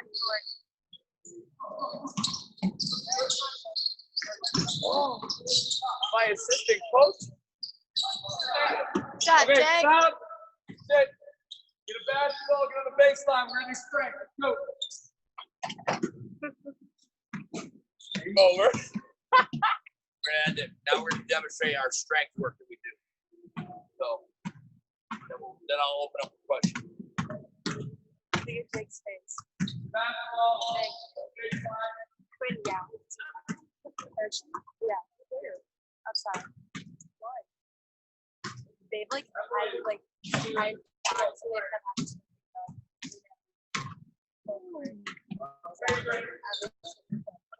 So hand off. Down the back foot. Go. That's our strength work that we do. AC? AC?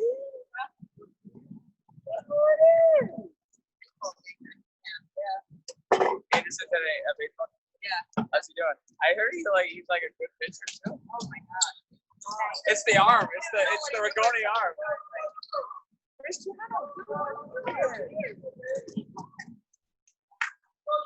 You're not gonna say hi to me? Heartbroken.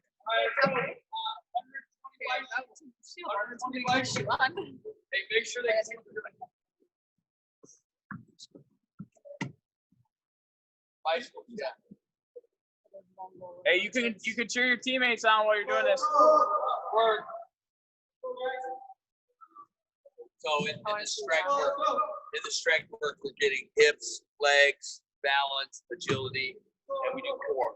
So we mix core and push-ups in the strength routine. We got like a core about 8, 12 drills that we do. Let's go, Kamel or Kamal.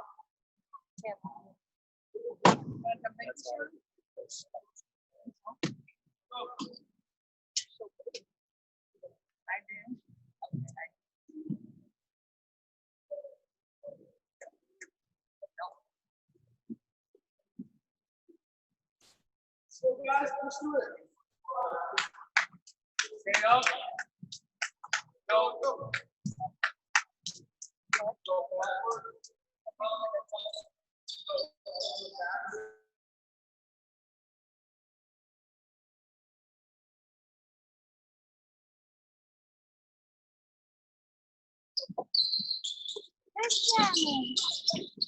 This routine takes about 8 to 15 minutes, but it lasts a lifetime. 8 to 15. She's got front row view, baby. Well, we were outside. I was gonna say I've never done 45 minutes long. Yeah, I've done. When I was at CrossFit, I was at quit basketball. Okay, but usually ball handling separately. Yeah, there's some ball handling. We can do some ball handling in with it, and we can also do sprinting with it. You can make it cardio and strength, or skill and strength. Right now, I'm just going to go through the routine so you guys can see the strength. We think it's vital for helping your athlete stay healthy, perform, get strong.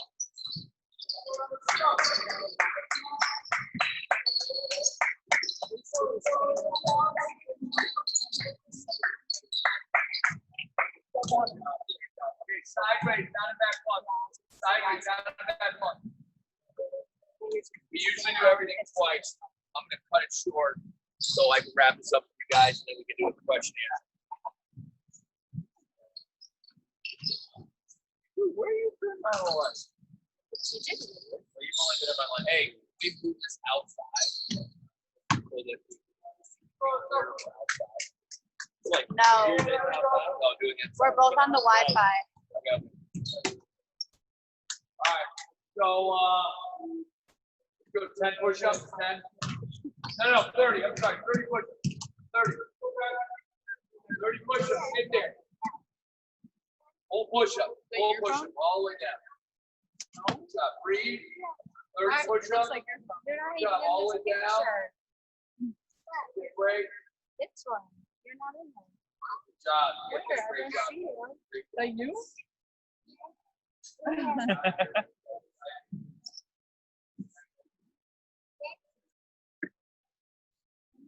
Is that you? No, that's not You? You? You gonna play? Okay. You play. All right. I'll watch. Spider-Man down back twice. Spider-Man down back twice. Spider-Man with one. Drop your hip. Touch the ground while you're dribbling. Fall down.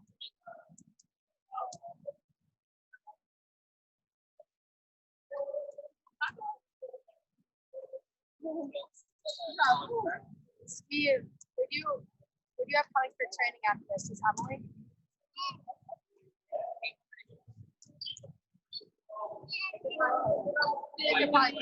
We have 8, but You got it. Donut. I turned it back on. I don't know. Hey, Down, people. You? Down. Are you a shark? No.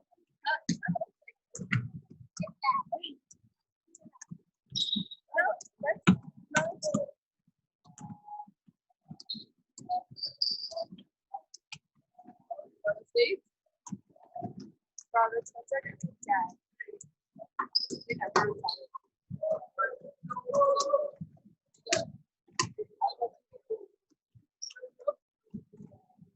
We also have parts too. Yeah.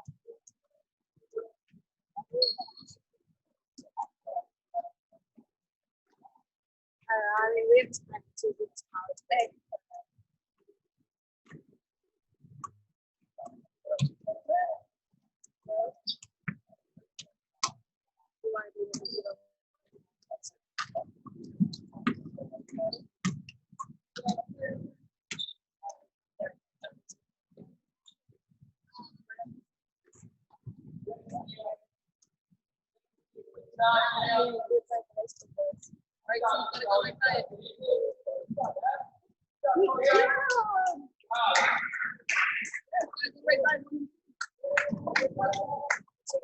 Hey, 120 wants to quit. Wants to quit. Skipping one. Skip one. No, you go.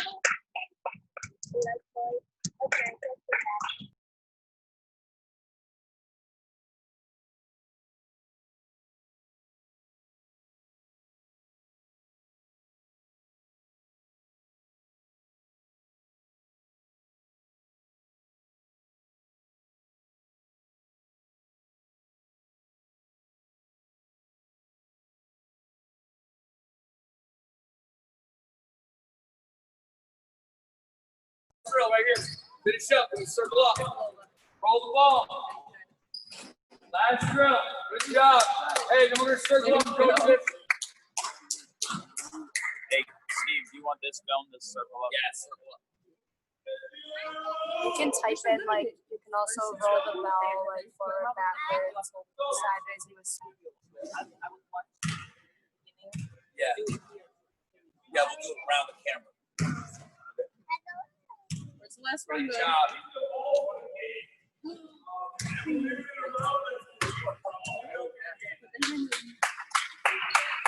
Making a clock. his little fingernail.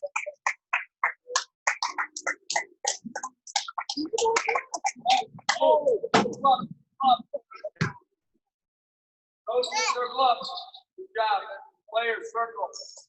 All right, so we believe in deep breathing. And practice. And here's the thing to watch everybody here. Watch everybody find a different journey. So, hey, Shadow. Quiet. Great.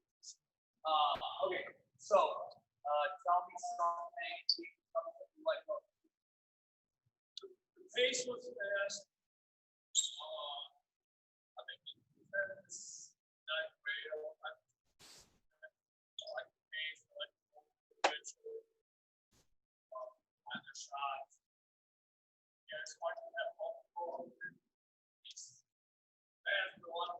physical, position, bottom spot, and speed there. That's Run fight. I thought DJ could. yeah, big thing. That's that thing. That's so well. DJ understands all this, so I thought he dealt with her well. Kept the bond. Like he was playing her. Yeah, a lot of times she can play going away from the things. Yeah. So I thought that was the thing I noticed in the game. I thought DJ really impacted the game. Stuff her creativity, not let her have a lot of stuff. Yeah. You should get everybody shot if you let her out. What else? What else do you see?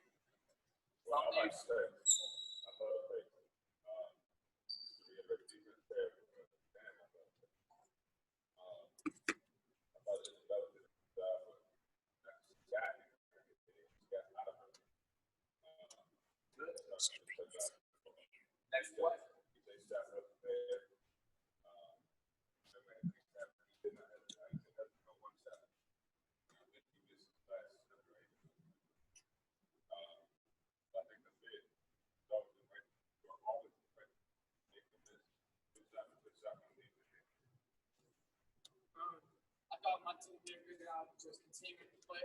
I know it's kind of hard to play with somebody who's just coming out and attacking like 35-footer. So I appreciate you guys continuing to grind and play. Oliver Shawwell. Oliver Shawwell. I just the other thing happened, like Oliver got a little rattle, and then kind of snapped out of it. He made some shots, made some plays, he played faster. So again, that means, he's coachable. He made an adjustment. Yeah, Oliver got in his head and got back out of his head. Right? You can, your mind can spin and you can control it. You don't have to stay there, right, Emily? You don't have to stay there. Yeah, no, I thought he found a role in the game. Like at first, I think it was real fast. It was like, but then I think she figured out how to get in the game. It was good. Scored like 8 out of 6 points. Yeah, right. And, but it was funny because I saw her eyes at the beginning of the game. She was like, "Oh shit!" Like I know Mia, like I know she's like, "Oh man," you're going through a draft, right? You're one of the last picks. Like, but I like picking when you're with a mature team. I think it's good to pick teams that makes everybody kind of like, okay, for one, with the shitty GM, didn't ask for help, right? So that.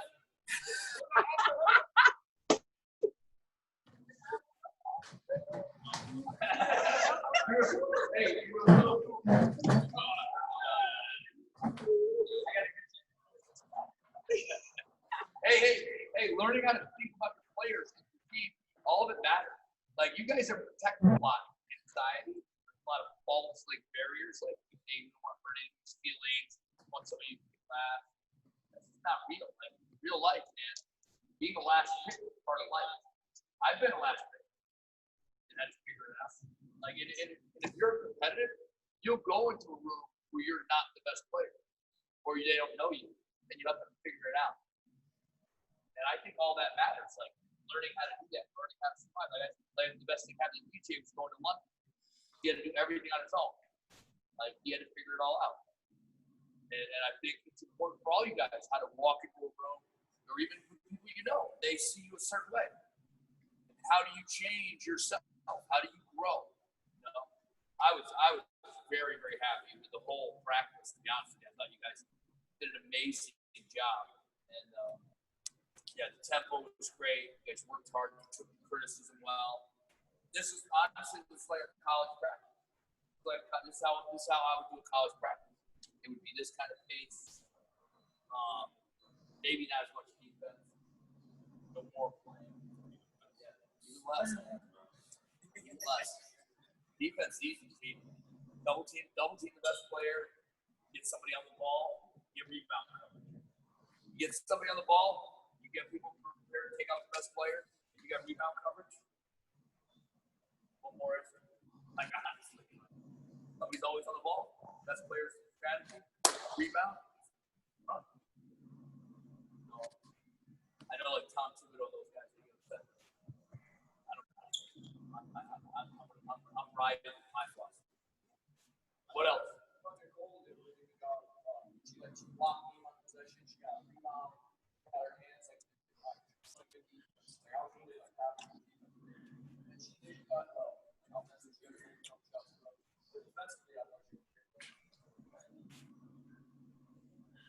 Anything else? Anybody see anything else?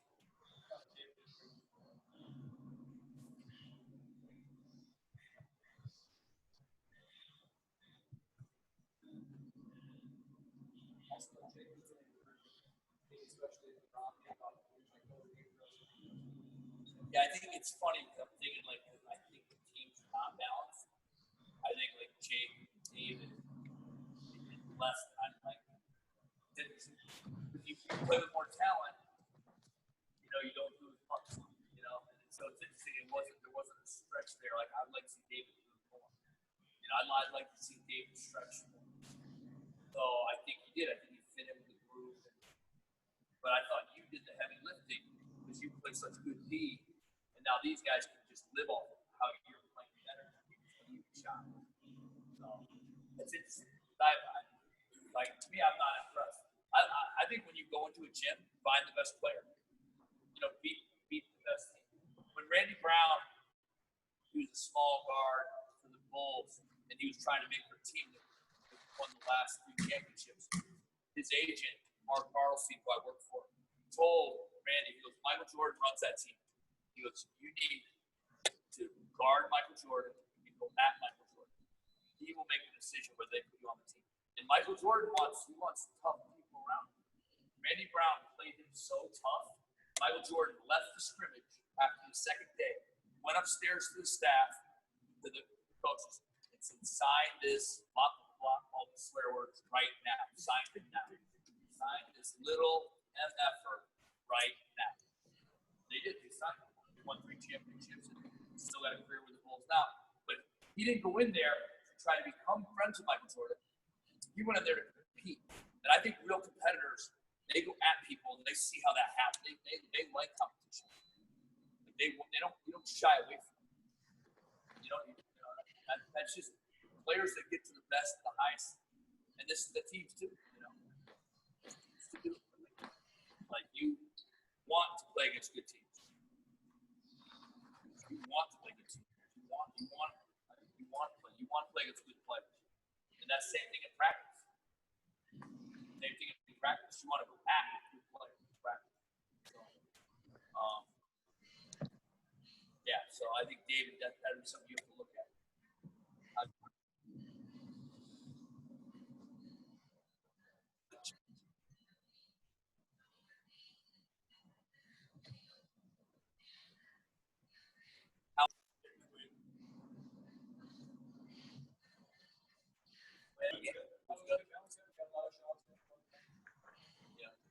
Jake, good workout.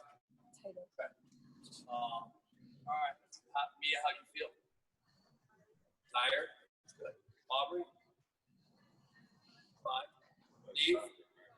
Tired? Okay, good. All right. Great job. Again, you guys that think you want to play in college, that's probably harder than most college practice, but like, that's how it's going to be. That harder than college practice. Yeah. So, I mean, the reports I get, like our strength work is harder than most college practice. So, right, Nicole, you said it's fair. Right, Sid, you said it's fair. Yeah. So, you guys, I just threw that in at the end for the clinic. We wouldn't do it today, but we haven't been doing enough. The other thing that I learned today, so I'm studying this, is that we're not doing enough contact dribbling. So that's interesting. We're going to start doing it. So I'm learning as I bring you guys in here. Hey, I got to start adding more of the contact dribbling. So I want to study you. I want to learn about you. Anything else? Anybody? Camp? How do you pronounce that? All right, let's go. Back on 3. Hey, Steve, go wrap up real quick. Yeah.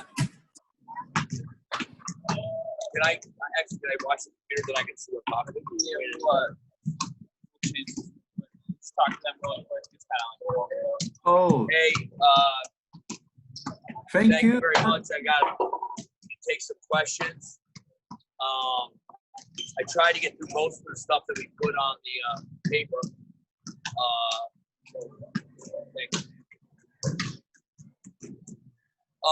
So like these kids, they're not a team. So I just kind of put together and ran it like a team. Those instincts to learn and put it together for the first time and have to go at each other, different ages, different genders. I thought they handled it really well.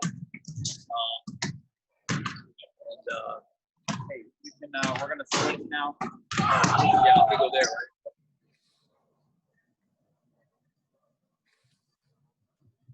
Yeah, you can. All right. Good status. Great job, Isabella. Thank you. I should be able to hear. All right. Good, Steve. Hey Thank you. guys, can you go to the other end? Yes. Hey, yes. guys, you can shoot, but don't keep talking quiet. Thank Hey, you Coach. thank you so much for this moment, Coach Steve. Yeah, it was a great moment for us. I just want to take some minutes of someone. If someone want to make a question, okay, Coach Steve. I ask you to be available for that. If someone want to speak with you. Yes, that'd be great. I love it. Oh, great. Yeah. Mr. Antonio Pereira from Portugal, please. No, you know, I met Steve when he was working at Ken Web Camp long time ago. Can you hear me? I can't hear him. Can you repeat yourself one more time? Can you speak up? I said, can you hear me now? Yeah, I'm gonna. Hold on 1 second. We're having a problem with the sound So here. I'm gonna add you on this. So you'll Okay. Yeah. Just give me the speaker. You'll be able to hear. Like that? Okay. Oh, can you hear me now? Okay. Yeah, can you hear me now? Now you're speaking to this. You're speaking to that, looking at that. All right. Can you hear me? Can you hear? Yeah, I can hear you. Can you hear me? I can't hear him. Turn that up. All the way up. Can you hear him now? All right, Coach, go ahead. Now? Can you hear me now? Yeah, I can hear you. Yes, I can. Thank you. Thank you. I met you a long time ago at Montclair State, early 90s. You, Yes. Joe, and Ken, and some other guys. That's right. That's where I cut my teeth as a coach. Yeah, That's where I learned how to coach, was at that camp every summer. I was there 2 or 3 years in a row on the early 90s. Okay, yeah, I was just When they finishing up came up college. with Steve Pratt, I said, well, that name looks familiar to me. Yes. No gray hair back then. No gray hair. No, you on the time you were blonde, red. Now you look a little different. That's right. Actually, Coach Webb was one of my first teachers in basketball. Oh yeah. He did a lot of formation on how to think the game for me. He was I haven't heard from him lately. You know where he is? Yeah, he's in Denmark. I still there? And then he coaches in Norway. He coaches in Norway, but I know. is. That is where his sons are. On the time in Norway, he met Will Voigt on the time. They were both. Will Voigt, and Will was my first point guard that I coached in high school. I coached him in high school. I met Will a long time ago, one time with Merga and Sina on a camp in New Jersey. And when he was Norway, together with Ken Webb. We were all over there. Yeah, That's right. Where, but he was somewhere in New Jersey. I don't remember. Yeah. That. But I know he was now near Merga and Sina residence on that. Yeah. So maybe you can tell us a little bit about this for the people understand the background, because for me, I'm doing this type of work, but to understand a little bit what are the background, because as you know, in Angola, the basketball players are very different. They're not, I would say, homogeneous. So maybe you can make a picture for the type of position these people are, and we can get to understand what they do. Yes. Okay. So my background is actually Not American you, the football. players background. Oh, The group. the players. The group. Yeah. So those kids, most of them are high school or junior high. Those are just young kids. Yeah, they're most high school and junior high. With one, I had one pro. 15, 16, 17. Yes, and well, the little girl is only 13, Okay. and then there's another girl that was 12, and then the other girls are 15, 16, 17, and then the boys were 15, 16, 17. But I understood that when they were introduced themselves, one guy played college. No? Yeah, DJ played in London. And no, that was Quinn. Yeah, there's one college player, and then DJ played in London this year. Okay. So yeah, so they're like all developing young players, except for those two guys who are a little older. Okay. Vitor, estás-me a ouvir, Vitor? Vitor? Sim? Tá? Não sei se queres traduzir ou se é necessário. Não sei se queres traduzir ou se é, não sei se é necessário tradução. Thank you. Hey, thanks. Good job, Oliver. No Gabi, não sei se o Vitor quer traduzir. Não, acho que não é. Sorry for the Portuguese. Could Steve, you are speaking about. I'm asking if it's necessary to translate. No problem. Okay, Mr. Musadi, you want to say something, please? Or Mr. Gomez? Kikas.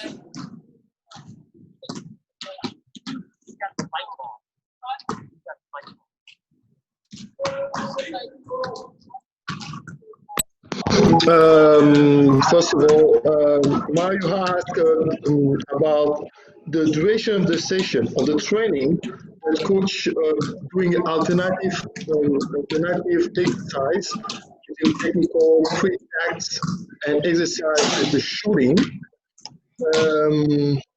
So if that affect the unit of the training on how. Good job, Jake. I'll see you later. Yeah, later today. Why is there a hand? I can't hear him. Yeah, I can hear. Oh. Mr. Musadi. Can I take it? Hello? Hello? Yeah, you are back. Yeah, hello? Yeah, now I can hear you. Great. So I will resume his question. It's like, okay, what it won't matter if it changed the way, the sequence of how you show the training and putting 8 or 15 minutes of conditioning at the end of the training. That's Mario Abilio's question. That will affect somehow? I put the conditioning in the end today. I think depending on your group and depending on what you're trying to get done, if there's something you want to teach, then you might want to get that in before the conditioning, because then the conditioning, your mind can go. Ok. O coach Steve disse que é melhor fazer a condição física no início, para que os jogadores tenham a concentração toda e a capacidade para executar no máximo do seu potencial, e não no final. So, now in my side, my question is, how do you evaluate African player skills, and how do you add them as a way of solutioning them skills efficiency? Because as we all know, Africans have great talent, potential, like running. They can endure like a lot of time of training, but the main key is about mechanic and biomechanic execution. Yes. Those small details. Yes. So this is because what you've done, I'm a scout, and I know you for other guys in the NBA, etc. It's an honor. Yeah. What you've done is really the basic of all your life as a player. So biomechanics, execution, go by blocks, and small things that really turn you who you are. Right. So the message that you can send as a part for new players in Africa, Yeah. your point of view, what you can share to our coaches, how Yes. they should run their training as a biomechanics improvement and skills execution improvements. That's my point. Yeah. Okay, so I think a mistake coaches make at all levels, from young kids to the NBA, is they'll, like an NBA coach will just think, hey, my player's got to come ready, and then I'm gonna coach my offense and my defense and teach plays. And then the same with young coaches, they're gonna teach a play. You must teach them how to play. And I think for a developing player and for a coach to see one-on-one, playing one-on-one, have one-on-one games, and then you can see what they need. And first, they got to be able to make a layup, right? And they got to be able to catch a pass. So being able to just look at the little things that developing players do. But one-on-one, you cannot hide. And then you can coach, well, if they're not getting their hips down on defense, you can coach it. If they're looking down at the ball when they're dribbling, you can coach it. So if you're looking at developing players and you're trying to figure out what to do to fix them, I think you do a lot of one-on-one, a lot of fast break one-on-one, a lot of transition drills where you can evaluate their skill. Are their hips low enough? Are they looking down when they dribble? Do they use their left hand, their right hand? In one-on-one, you cannot hide. In one-on-one, you cannot hide. There's no hiding one-on-one. But you must have them play like a competitive game. There's got to be real defense. So I think, to me, the game, most coaches, in my opinion, not most, but coaches can get in the way of the players developing. You got to let the players play. And one-on-one, you cannot hide. And then you can evaluate one-on-one. And then the other thing is, like when we did the offensive drill, we went 4 offense against 3 defense. So it makes it easier for the offense, but they have to look. They can't just play one-on-one. They have to look and see. So you teach them to see the other players and make reads. So I like when you have players that are behind offensively, you go, what? Question. Go ahead. When you have one-on-one, 3-on-3 can be a base too? Because I love 3-on-3. Tell me. Yeah. Like for a scout, 3-on-3, look, 3-on-3 I is great. prefer to scout the play on 3-on-3. Yes. Like all day. Yes. So 3-on-3 is great. Yeah. 3-on-3 is great. And 3-on-3 full court is great. 3-on-3 full court. Full court like is dead. Is a dead.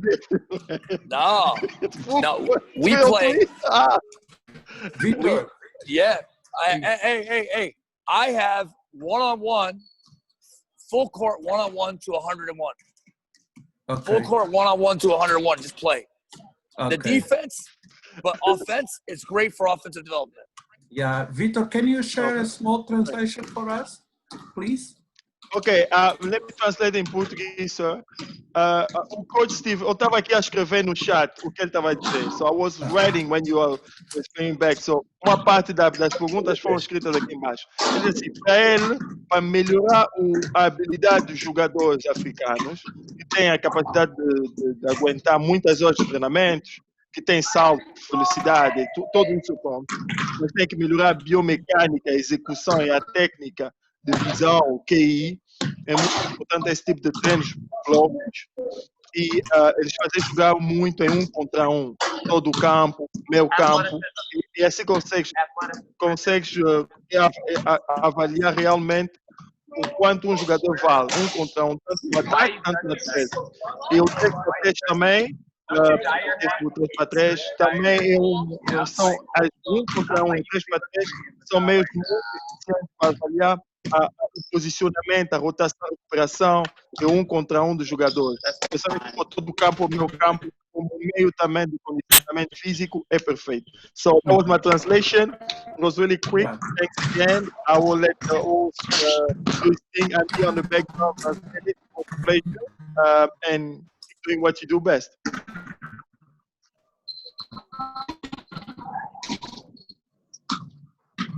Thank you so much. 3-on-3 is great. 3-on-3 is great. Off ball, only off ball movement, no screening. You can do 3-on-3 with screening. It's all good. Thanks. Mr. Gomez, Kikas, would you say something for us, please? Yeah.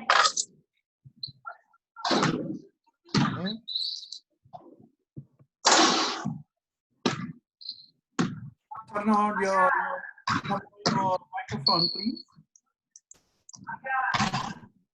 Yeah. Paulo, hi, Coach Steve. Hello. Hey, first of all, I want to thank you so much for doing this. For being. Hello. Yes, we can hear Yeah. you. Can you hear me? Oh wait. Oh, it's. Yeah, I can hear, but it Hello? looks like my mic's mute. Oh, that's me. You're good here. Okay, yeah, That's I your can audio. hear you. That's I can hear you. Can you hear me? I can hear you, Coach. Okay. Yes, I Okay. can. Well, I can like hear I you. was saying, I want to thank you so much for doing this, for being able to share with us all those basketball drills, all these skills, because basketball is a global sport which is always improving. And being in Africa, being in Angola, it's always good, you know, to be able to get all these information, you know, all these tools as far as basketball. I have a question for you. Like on your point, can you hear me? I can hear you. I can hear you. Yeah, like I have a question for you. Like most of times, Angolan players, like when they get the ball,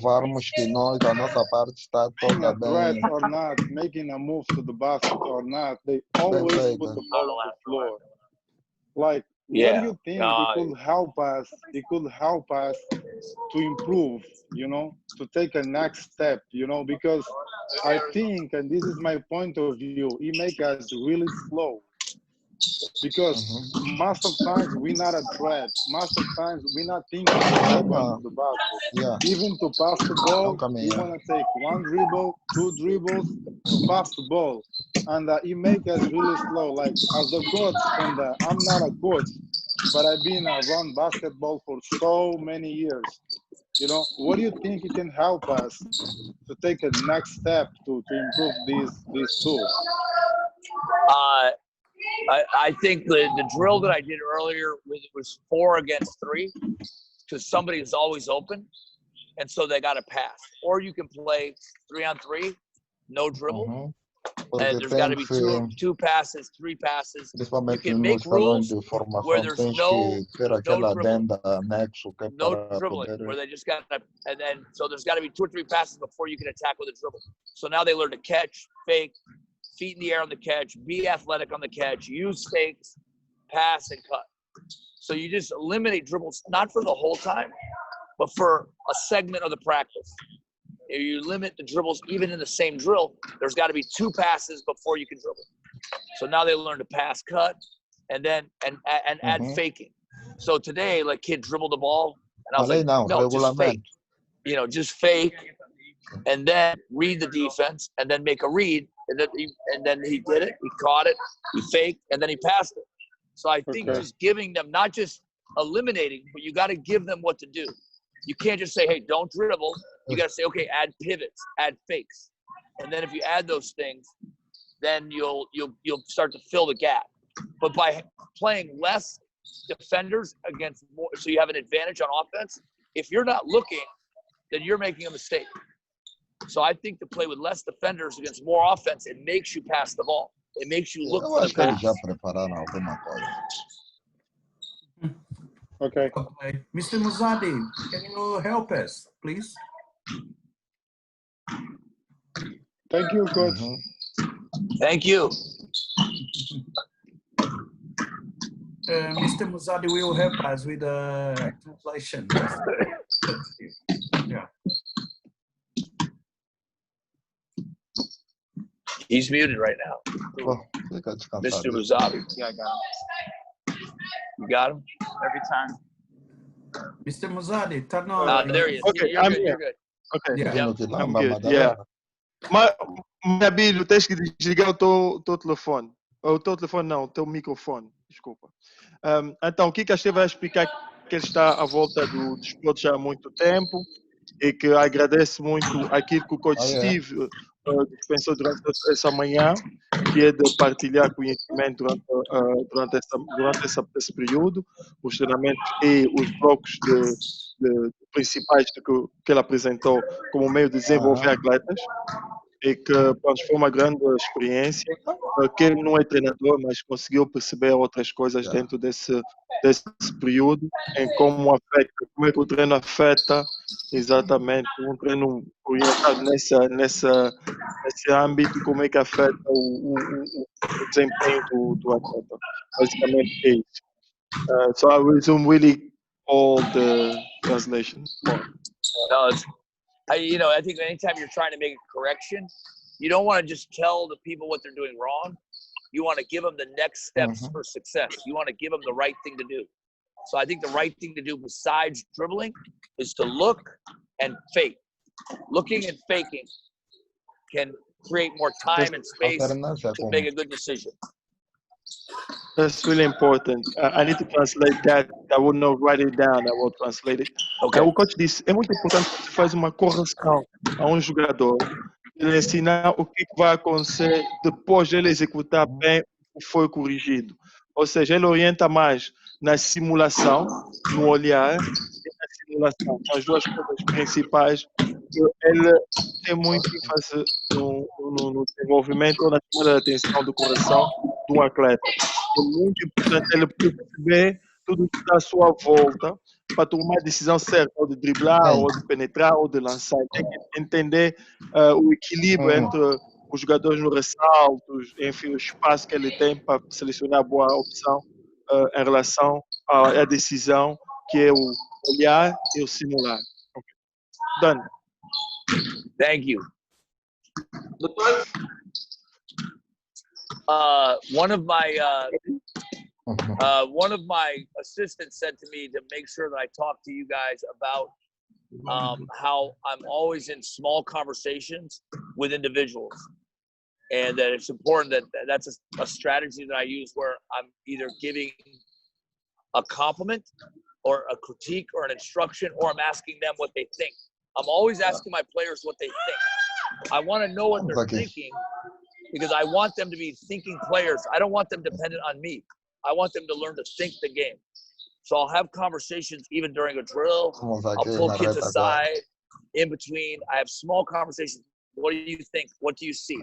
I ask them, what do you think? What do you see? And I want to inspire their mind about the game. Ok, Coach Steve disse que ele insiste muito naquilo que dos assistentes dele pediu para nem sei se foi você que me pôs ou eu é que te pus. Vai abrir o desliga o microfone. Então, ele disse que os treinadores estão para ele explicar uma coisa que ele tem feito com os atletas, que é conversar individualmente com eles nas suas perguntas. O que é que você vê? O que é que você percebe? O que é que está a acontecer em campo? E você começa, tem que chegar ao fim. Então, vai melhorando assim, as deficiências e perceber o que eles têm como debilidade. Yep. Perfect. Thank you. Okay. Oh, this is? Uh-huh. Oh, this one is. Okay. Can you guys hear me? Yeah, they can hear you. Okay, good. All right. All right, good.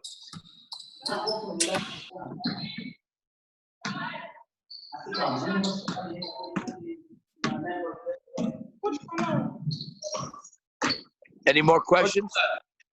Sim, Coach Muzadi. Yeah, hello?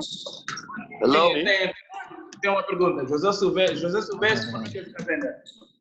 Okay, Jose, 1 minute. Coach, I'm getting a question right now for you.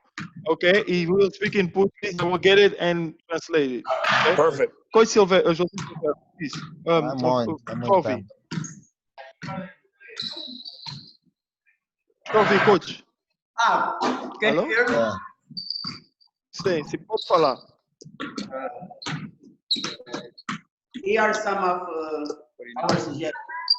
The first is, I'd like that the coach explain to us, can we do the warm-up in the That's beginning your mic. or, That's your video. on the hand of the training? What are you looking for? I was looking for. Yeah. Pode repetir? Bom comprometimento.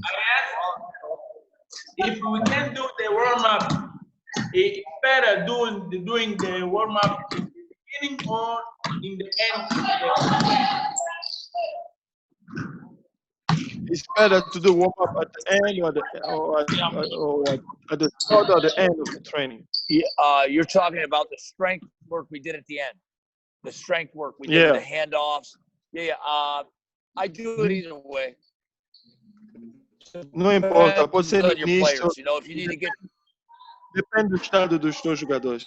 Yeah, I think if your players' minds are fresh, then I would teach basketball. But if you got to wake them up, maybe you do the strength to get their attention and wake them up. But if their minds are in it, you want to teach basketball. In my opinion. Ok, então ele disse aqui que se os jogadores estiverem com a mente alerta, ele prefere ensinar o jogo do basquetebol. Mas se eles estão distraídos ou uma coisa assim, aí eles mandam para fazer a parte de condicionamento físico. So, you know, it's a tool. You can use it how you want. It's a tool.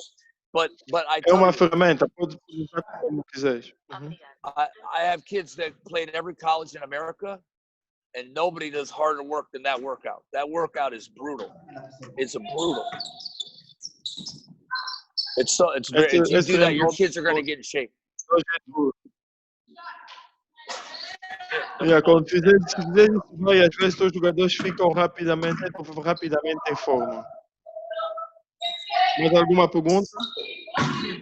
Mais uma.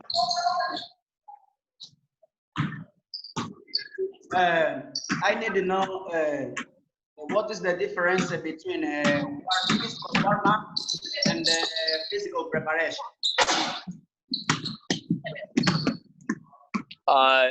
Are you talking about the warm-up that we did today, the ball handling workout?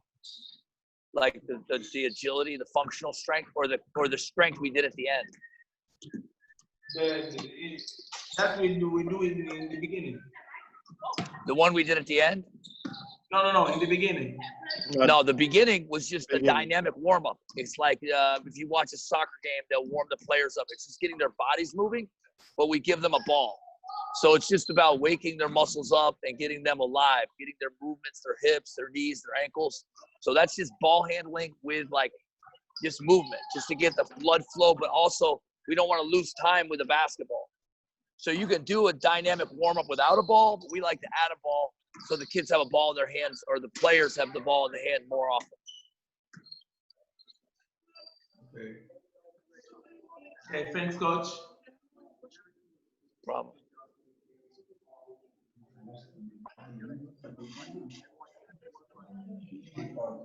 Ok, mais alguma pergunta? Okay, this is João Formosa. Formigas de Okay. Fazenda. Hello. Yes, coach. Are you hear me? I can. Yes. Teacher, coach, in the drills that we saw here today, they are so, it's most intensity or resistance. Yeah. We think conditioning is a weapon. And so we want to work fast and hard. Okay. Yeah. Now, if you have a game the next day, maybe, but I don't know. It's basketball. You got to run, man. You know, if you're playing my team, man, you're going to run. We're going to run right down your throat. That's just it. Like I learned from Rick Pitino. When Rick Pitino was coaching at Providence, he just played really, really fast. And I was a young college player, and I was watching this, and that imprinted on my mind. And so that's just how I've always kind of coached the game fast. I want players to play. I don't want to coach. I want to free players to play. It's how I think. And I think slowing the game down maybe if I'm in a championship and the other team is too strong, but mostly we're just going to run, you know. Okay. Okay, thanks, coach. That's all. Yeah. And I think you can trick players by playing the game fast and letting them play the game, because players like to play. So you can play the game like fast break drills and 3-on-3 full court, 4-on-4 full court. And they're just think, hey, this is great. We're playing basketball. But you're conditioning the crap out of them. You're teaching them how to play fast. And then they get conditioned by playing. Players want to play. They don't want to, like, you know. So you can do things by having them play. I have a question. If so, Gwabi, may I run a question, please? Gwabi? Please. Mr. Gwabi, I have a question. This is really typical in US, in Europe, and Australia. When you're coaching, you receive a guest coach sometime on your training, on your practice. What kind of benefits is sometimes is coming from that? To have like a coach or a skills coach come to a practice. This is something that not happen often in Africa. You know, that's not happen a lot at all. To have like on a training session, a guest who come, who for example will talk about shooting and run a part of the training as a guest, you know, on a team. I know that in US, in Australia, and in Europe, that happen a lot. You know, I want to understand why you guys use that. So, and why African coaches on the new way to develop sport and basketball have to embrace it. Well, I think, to me, basketball is it's one of the only games I can think of that's an individual sport. You can train as an individual, you can coach, but it's the ultimate team game. And you have to share the ball or you cannot win. If you do not pass, you cannot win. No team has ever won a championship without passing. None, ever. And none ever will. And so that's the beauty of the game. And I can only speak from my experience. I had older coaches who always let me in their gym. So I was just taught to be that person. And so to me, I have friends in Africa, in Asia, in South America, Australia. I have friends all over the world from basketball, from being open and being global. And I've coped, and it's a blessing. I've been blessed. So I think I've just been taught to give back, you know, and to share. You share, you learn. And if you bring other people into your gym, then you can have a conversation. They can see things you can't see. And so actually it's to your advantage to bring someone in to share what they see and to help you think about what you're doing. You can only know what you know. You're not going to know what they know unless you talk to them, unless they can see you work. So you want to open up and let people look, and then they can have a conversation with you, and then you can learn about yourself through their filter, through their eyes. Okay, so I will translate that. That's really important.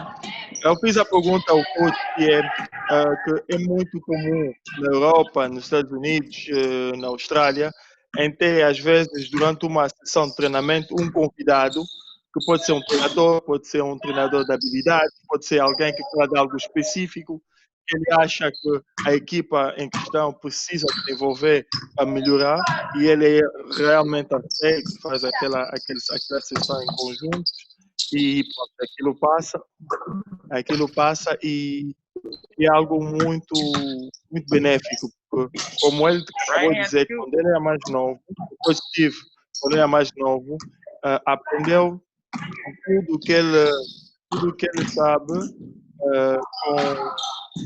com treinadores mais velhos que deixavam entrar nos ginásios muito cedo, e ele aprendeu com isso, participava, etc. Então, tu só sabes o que tu sabes, mas outra pessoa, porque o basquetebol, tanto em jogado como passando de conhecimento de treinamento, é um jogo coletivo. Então, tendo outras pessoas a partilhar outras informações cruciais, ajuda a se desenvolver melhor e com mais eficiência. Ok. Thank you. Thank you. Thank you. You're welcome. I think the same thing with your players. I always treat my players like they're part of my coaching staff also. I want to know what they think all the time. And I want them to think. I don't want them to be dependent on me. And so, I give them ownership. If they're going to stink, I'm going to plant a seed. Hey, you control. You stink. You suck. Or you're good. You control. What you going to do? And I let them have ownership of that. So I want to be engaging all the time, talking all the time about what we're doing, what's happening. To look at it,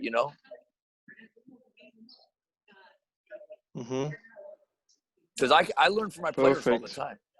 I learn from my players all the time. I learn about my coaching. I'm checking with them. Okay. Guabi? Mr. Guabi? Alô? Look like it's not there. Se tem mais alguém com uma pergunta?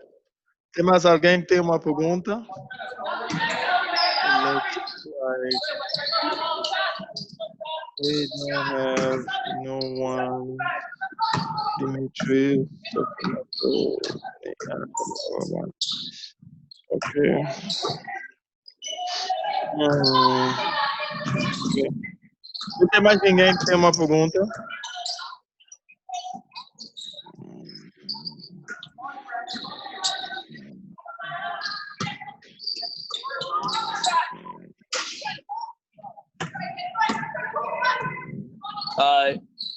I can just talk a little bit more if you want, Coach Salvador. Yes. Okay, so I also think that a lot of places get structured and they lose opportunity for growth. I think you want to have a mix of older kids looking after younger kids, because they'll say, okay, you have your practice time here every day for an hour or 2 hours. But if a pro player is going to go help a young team in a country and he can go work on his shooting, he can grow himself. Because you need more gym time. If you need gym time, well, how do you get more gym time? Well, you cross age groups. You have older kids helping younger kids. There's ways to do it where you're not in a stuck structure. Because for me, I've been sneaking at gyms my whole life. I've been trying to steal practice time when I was a college player, anytime I could, wherever I get it, find time to go play. And I think if your federation or your club is open, then your kids can get more quality playing time. The players can get more quality playing time. And for a pro players, it's very interesting to me. They lose confidence so quick because they get isolated and they're on this fine line of performance. But if a pro player has balance and they're giving back to the club and they're building relationships within a club and they're helping other people and they have a balance in their life, then when they're playing, everyone is rooting for them. Everyone's behind them. And they also have a more fulfilled life and they play with more confidence. They play with a spirit. So I think combining age groups and having kids and players train together, it just helps a balance even to the pro player. If Kobe Bryant or Michael Jordan never worked with somebody worse than them, they would never practice basketball. They would never practice. If they only would play against like elite players, there's nobody as good as them. They always had to go play against worse players, always. So you have to have an open mindset, and you build that in your culture, and now your players can get more playing time. They get more court time. They build more relationships. They have a stronger base internal, their spirit, and your culture, your community becomes stronger. And I'm a big believer in that. I'm a big believer.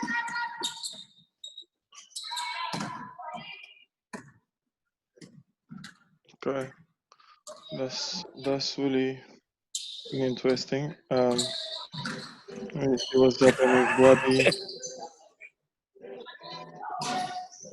Oh, okay. He have an issue.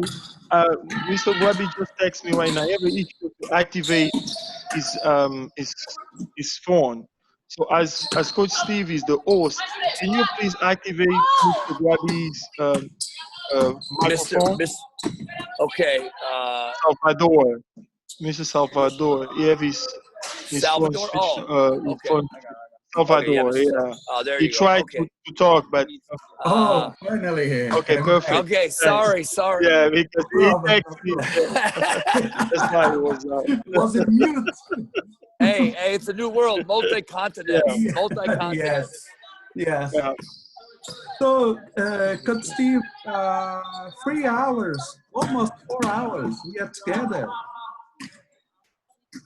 Yeah, a long time. Good stuff. So, yeah. So wonderful. Oh, yeah. My wife won't talk basketball with me, so I have to talk to you guys.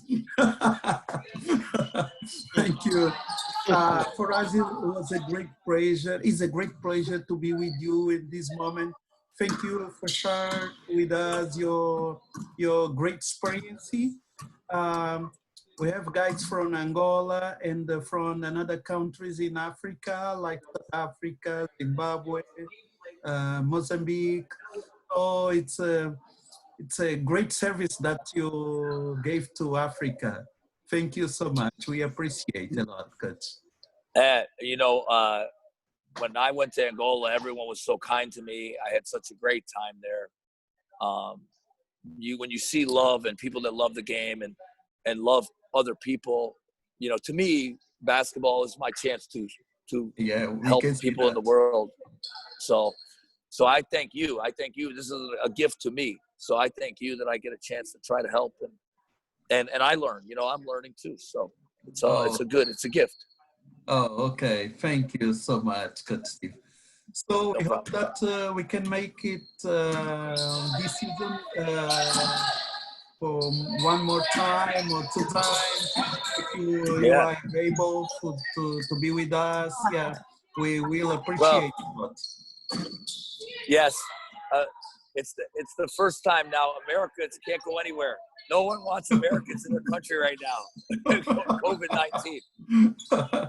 Yeah. We have a former coach, big boss for the Angolan Basketball Federation, Mr. Tony Sofrimento. I will ask to him to speak for us, to say something for us. Do you want me to open him up? Yes, please. Tony Sofrimento is at the end, at the list. Yeah. Hey, we got Titus.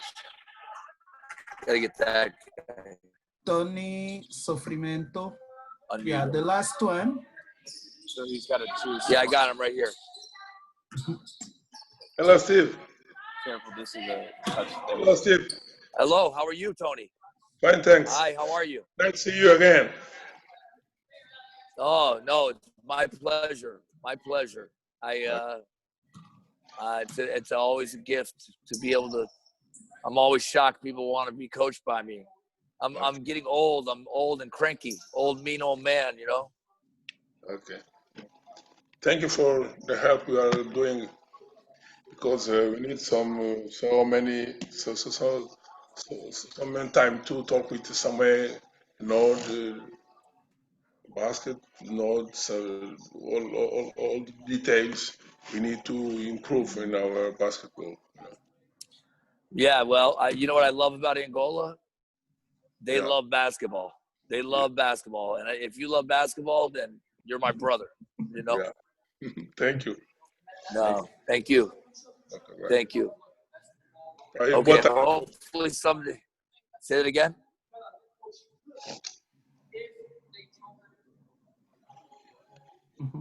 Pode dizer, Tony.